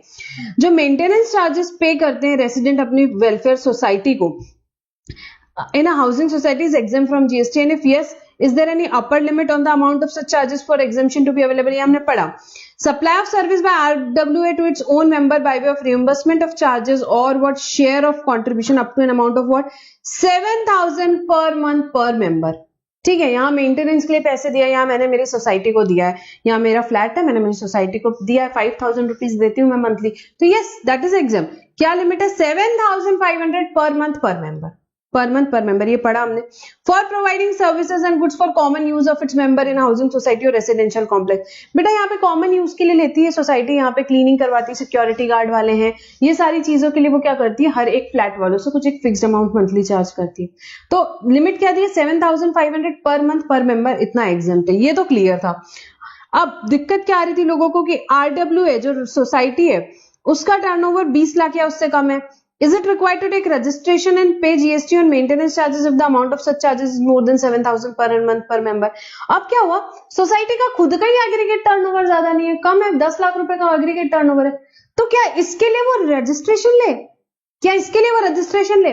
तो गवर्नमेंट ने क्लैरिफाई किया कि भाई अगर उसका फॉर एग्जांपल वो 15,000 पर मंथ पर मेंबर ले रहे, उनका एग्रीगेट टर्नओवर यहाँ पे नहीं है ज्यादा, 10 लाख रुपए भी नहीं हो रहा है साल का टोटल, तो क्या उस केस में उनको रजिस्ट्रेशन लेना पड़ेगा इसके लिए, टैक्स पे करने के लिए? तो गवर्नमेंट ने बोला no, if aggregate turnover of RWA does not exceed 20 lakhs in a financial year, it shall not be required to take registration and pay GST, even if the amount of maintenance charges exceeds what beta 7,000 per month per member। Even if maintenance charges exceed कर रहे 7,500 per month per member, तो भी अगर यहाँ पे aggregate turnover society का ही नहीं है तो उसको रजिस्ट्रेशन लेने की जरूरत नहीं है। RWA shall be required to pay GST on monthly subscription contribution charged from its members only if subscription is more than 7,500 per month and aggregate turnover, दोनों चीजें, सोसाइटी का एग्रीगेट टर्नओवर भी 20 लाख से ज्यादा है बेटा, और यहाँ पे आपके जो मेंबर्स हैं उनका भी यहाँ पे 7,500 से ज्यादा आ रहा है, तो सिर्फ उस केस में क्या है बेटा, उस केस में सोसाइटी को जीएसटी पे करने की जरूरत है, अदरवाइज नॉट। तो यहाँ पे एग्जांपल्स लिए हुए हैं, अगर देखो सोसाइटी का टर्नओवर मोर देन 20 lakhs है, ओके, एंड आपके मंथली मेंटेनेंस चार्जेस भी मोर देन 7,500 है, तो क्या एग्जाम्प्ट होगा? No, GST will be payable, no it will not be exempt. Society का तो मोर देन 20 lakhs है, बट आपका यहाँ पे मंथली मेंटेनेंस चार्जेस से 5,000 है, तो क्या एग्जाम्प्ट होगा? Yes, it will be exempt. अब नेक्स्ट केस देखेंगे, सोसाइटी का टर्नओवर ही 20 लाख से कम है, तो क्या एग्जाम्प्ट होगा? Yes, it will be exempt. देखना ही नहीं है आगे फिर, ठीक है। Next, is RWA entitled to take ITC of GST paid on input services used by it for making supply to its members and use of such ITC for discharge of GST liability on such supply where the amount charged for supply is more than 7,500? तो क्या भाई वो ITC ले सकता है? उसने कोई input services ली होगी, तो क्या उसका वो आईटीसी ले सकता है? Yes, RWA are entitled to take ITC of GST paid by them on capital goods, generators, water pumps, lawn furniture goods, जैसे कि टैप पाइप्स, जो भी उसने हार्डवेयर फिटिंग्स लिया, इनपुट सर्विसेज जैसे रिपेयर मेंटेनेंस सर्विसेज वगैरह जो भी लिया है, तो उसमें क्या है बेटा, ये एंटाइटल्ड है। ऑब्वियसली वो यूज कर रहे हैं उसका आउटपुट प्रोवाइड करने के लिए उनके, तो वो एंटाइटल्ड है सब पे। इनपुट सर्विसेज, कैपिटल गुड्स, सबका आईटीसी वो ले सकते हैं, ठीक है। where a person owns 2 or more flats, अब मेरे फॉर एग्जांपल 2-3 फ्लैट है यहाँ पे बिल्डिंग में, तो फिर in the housing society residential complex, whether the ceiling of 7,500 per month per member on maintenance for exemption will be available shall be applied apartment wise और person wise. तो अब यहाँ पे बात यह है कि 7,500 की जो लिमिट है वो पर मेंबर है या पर फ्लैट है, ये लोगों को डाउट आया, तो फिर गवर्नमेंट ने क्लियर किया। As per general business sense, a person who owns 2 और मोर residential apartment in a housing society shall normally be a member of RWA for each apartment owned by him separately। वो हर एक member, हर एक flat के लिए एक member रहेगा। The ceiling of 7,500 per month per member shall be applied separately for each residential apartment owned by him. For example, if a person owns 2 residential apartment in a complex, 15,000 per month as maintenance charges towards maintenance of each apartment, 7,500 in respect of each, the exemption shall be available to each apartment। तो यहाँ पे limit जो है बेटा apartment wise है। मेरे 10 apartment है, 7,500 में सबका अगर पे कर रहा हूँ यहाँ पे, तो फिर वो एग्जेम्प्ट रहेगा, ठीक है। तो यहाँ पे लिमिट कितनी है बेटा, 7,500 पर मंथ पर मेंबर तक के एग्जेम्प्ट है, तब तक एग्जेम्प्ट है। ये हमने पढ़ा था, इस पे वेरियस इश्यूज आए थे, तो ये यहाँ पे गवर्नमेंट ने क्लैरिफाई किया। नेक्स्ट अदर एग्जाम सर्विसेज देखेंगे। सर्विस यहाँ पे किसको प्रोवाइड करेंगे, नई एंट्री है, क्या सर्विस प्रोवाइड कर रहे हो, गवर्नमेंटल अथॉरिटी को, ये 5 में से कोई है। क्या वाटर सप्लाई की हो सकती है, गवर्नमेंटल अथॉरिटी को आप प्रोवाइड कर रहे हो। पब्लिक हेल्थ से रिलेटेड हो सकती है, सैनिटाइजेशन कंजर्वेशन से रिलेटेड हो सकती है, सॉलिड वेस्ट मैनेजमेंट से रिलेटेड हो सकती है, स्लम के इंप्रूवमेंट या स्लम के अपग्रेडेशन से रिलेटेड हो सकते हैं। ये सर्विसेज अगर आप गवर्नमेंटल अथॉरिटी को प्रोवाइड कर रहे हो तो एग्जेम्प्ट है। वाटर सप्लाई से रिलेटेड, पब्लिक हेल्थ से रिलेटेड, यहाँ पे सैनिटाइजेशन कंजर्वेशन से रिलेटेड, सॉलिड वेस्ट मैनेजमेंट से रिलेटेड, या स्लम के इंप्रूवमेंट या स्लम के अपग्रेडेशन से related, slum improvement and upgradation, ठीक है। तो ये सर्विसेज क्या की गई है भाई, एग्जेम्प्ट की गई है। उसके बाद service by way of transportation of goods, किसकी बात हो रही है, ट्रांसपोर्टेशन ऑफ गुड्स, किससे, एयरक्राफ्ट से। कहां से, from custom station of clearance in India to a place outside India. Custom station of clearance in India से लेके to a place outside India तक के आप अगर दे रहे हो किस चीज की, ट्रांसपोर्टेशन ऑफ गुड्स कर रहे हो आप एयरक्राफ्ट से। कहां से, custom station of clearance in India से to a place outside India, क्या हो जाती है यहाँ पे भाई, एग्जेम्प्ट हो जाएगी, यहाँ पे एग्जेम्प्ट है वो सर्विस। उसके बाद में ट्रांसपोर्टेशन ऑफ गुड्स किससे कर रहे हो, वेसल से कर रहे हो, कहां पे, custom station of clearance in India से लेके to a place outside India, custom station of clearance in India to a place outside India, वो भी क्या हो जाएगी, एग्जेम्प्ट हो जाएगी। उसके बाद में क्या बात हो रही है, सैटेलाइट लॉन्च सर्विसेज, कोई भी दे। पहले क्या था, Indian research space research organisation दे, या अंतरिक्ष कॉर्पोरेशन लिमिटेड, या न्यू इंडिया स्पेस लिमिटेड था, वो अभी यहाँ पे ओमिट कर दिया। मतलब सैटेलाइट लॉन्च सर्विसेज कोई भी दे, क्वेश्चन में दिया है सैटेलाइट लॉन्च सर्विसेज, बात खत्म, एग्जेम्प्ट। उसके बाद पब्लिक लाइब्रेरी सर्विस दे रही है, किस चीज की सर्विस देती है भाई, बुक्स वगैरह लेंड करती है यहाँ पे, वो क्या बात हो रही है, और पब्लिकेशन और other knowledge enhancing content material वगैरह आपको यहाँ पे लेंड कर रही है। पब्लिक लाइब्रेरीज जो भी यहाँ पे कर रही है, ये सर्विसेज क्या करी गई है, एग्जेम्प्ट की गई है। कोई सर्विस दे रहा है ऑर्गेनाइजेशन किसी भी पर्सन को, किस चीज के लिए, बिजनेस एग्जीबिशन लगा है, कहां पे, बट आउटसाइड इंडिया, दुबई में फॉर एग्जांपल एग्जीबिशन लगा है, उससे रिलेटेड कोई ऑर्गेनाइजर उसका ऑर्गेनाइज करने की सर्विस दे रहा है, तो वो क्या है, एग्जेम्प्ट है, जीएसटी नहीं लगेगा। सर्विस है किसकी, प्री कंडीशनिंग की, प्री कूलिंग की, राइपनिंग की, वैक्सिंग की, रिटेल पैकिंग की, लेबलिंग की, किसकी, फ्रूट्स या वेजिटेबल से रिलेटेड आप कोई भी ये सर्विसेज दे रहे हो, ठीक है। प्री कंडीशन होते हैं, प्री कूल होते हैं, राइपनिंग, वैक्सिंग, व्हाटएवर, फ्रूट्स या वेजिटेबल्स के विच डू नॉट चेंज और alter the essential characteristics of the set fruit और वेजिटेबल, जो नहीं क्या करता है, यहाँ पे नहीं चेंज करता है या ऑल्टर करता है एसेंशियल कैरेक्टरिस्टिक्स, जो नहीं चेंज करता है या ऑल्टर करता है एसेंशियल कैरेक्टरिस्टिक्स, यहाँ पे क्या बोल दिया गया है, यहाँ बोल रहा है कि भाई वो सर्विसेज एग्जेम्प्ट है। तो सर्विसेज जो भी ये pre conditioning, pre cooling, ripening, waxing की जो भी है यहाँ पे किसकी, फ्रूट्स और वेजिटेबल्स की, जो नहीं क्या कर रहा है, विच डू नॉट चेंज और ऑल्टर द एसेंशियल कैरेक्टरिस्टिक्स, वो क्या है भाई, एग्जेम्प्ट है। फिर सर्विस जो कौन दे रहा है यहाँ, फॉरेन डिप्लोमेटिक डिप्लोमेटिक मिशन जो कि लोकेटेड है इंडिया में, फॉरेन डिप्लोमेटिक मिशन अगर इंडिया में लोकेटेड है, सर्विसेज दे रहा है, तो वो एग्जेम्प्ट है, वो एग्जेम्प्ट है। सर्विस किस चीज की? By providing information under RTI act, information under RTI act के लिए अंडर जो भी सर्विसेज है वो क्या है भाई, यहाँ पे क्या है, एग्जेम्प्ट है। सर्विस दे रहा है यहाँ कौन? गवर्नमेंट को दे रहा है यहाँ पे services under any training programme, कोई भी ट्रेनिंग प्रोग्राम के अंदर जिसका 75% या उससे ज्यादा एक्सपेंडिचर गवर्नमेंट ने बियर करा है, गवर्नमेंट ने बियर किया, central government, state government, union territory वगैरह ने बियर किया। क्या 75% और मोर ऑफ द एक्सपेंडिचर जब भी गवर्नमेंट बियर करती है और वो ट्रेनिंग प्रोग्राम उन्हें दिया जाता है तो वो क्या है, सर्विस एग्जेम्प्ट है, एग्जेम्प्ट है, जीएसटी नहीं लगेगा। ठीक है, क्वेश्चन में ऐसा सब दिया है तो एग्जेम्प्ट लिख देना है अपने को बस। सर्विस पब्लिक कन्वीनियंस की है, सच एज यहाँ provision of facilities of washrooms and all, ये सब क्या है यहाँ, बाथरूम, वॉशरूम्स एंड ऑल, इनकी यहाँ पे सर्विसेज जो है पब्लिक कन्वीनियंसेस की, वो क्या है, एग्जेम्प्ट है, एग्जेम्प्ट है। तो ये क्या है, छोटी मोटी सर्विसेज है, एग्जाम में दिया रहा है तो डाल देना है अपने को खाली क्या ये एग्जेम्प्ट है। ठीक है, इसके बाद बेटा छोटे छोटे क्लैरिफिकेशन है, नॉट वेरी इंपॉर्टेंट, हमने देखा था, एंड सारी इंपॉर्टेंट चीजें हम यहाँ पे क्या करते हैं, कवर करते हैं। सो बेटा यहाँ पे हम कंप्लीट करते हैं हमारा chapter which is relating to what, exemptions. बहुत लेंथी चैप्टर था, हमने इसे पूरा चार्ट फॉर्म में यहाँ पे देखने की कोशिश की। केस स्टडीज का यहाँ पे टाइम नहीं था, आपके पास स्पेशली बिल्कुल टाइम नहीं है, हमको ये क्विक रिवीजन सीरीज चल रही थी, क्विकली रिवाइज करना था, इसलिए हमने सारे कंसेप्ट यहाँ पे अच्छे तरीके से समझने की कोशिश किया। और यहाँ पे हमारे ये चैप्टर जो है एग्जेम्पशंस का, हम यहाँ पे कंप्लीट करते हैं उसका समरी रिवीजन। मेजर सेक्टर्स मैंने लिए हैं, छोटी मोटी सर्विसेज कुछ है जो मैंने यहाँ पे not very important from exam point of view, वो मैंने नहीं लिया। मैं ये आपको बोलूंगी, मैंने मोर देन 95% चैप्टर हमने यहाँ डिस्कस किया। 5% जो कि कभी कभार एग्जाम में बहुत कभी पूछा ही नहीं है, वो सारी सर्विसेज या सेक्टर्स मैंने यहाँ पे नहीं लिए। तो वो सेक्टर्स आप पढ़ सकते हो, बट एग्जाम के दिन आप रिवाइज कर रहे हो, एग्जाम के पहले आपके लिए इतना रिविजन, आपने इतने सेक्टर्स का भी कर लिया तो मोर देन सफिशिएंट रहेगा। सो बेटा आई होप ये रिविजन वीडियोस आपको बहुत हेल्पफुल रहे होंगे, और I wish you all the very very best for the exam. Stay confident, stay motivated. Only the confidence is the key बेटा now. सिर्फ confidence and motivation. एग्जाम में 3 घंटा आपको बिल्कुल पैनिक नहीं होना है, बढ़िया प्रिपरेशन किया आपने, हमने पूरा रिवीजन अच्छे से किया है, आपको बिल्कुल कॉन्फिडेंस होकर पेपर देना है। सेक्शन नंबर्स बिल्कुल अच्छे से कोट करने, प्रेजेंटेशन अमेजिंग होना चाहिए आपका पेपर में।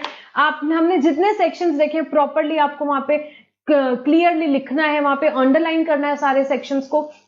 केस स्टडीज का आंसर आपको लीगल प्रोविजन डिस्कशन, यहाँ पे discussion and analysis and conclusion, ये 3 पार्ट में ही देना है।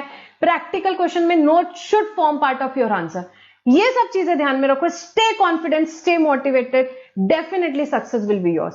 So friends, thank you so much for the patient hearing. यहाँ पे हमारा कंप्लीट करते हैं हम रिविजन का series, and thank you, and we'll stop our discussion over here. Thank you.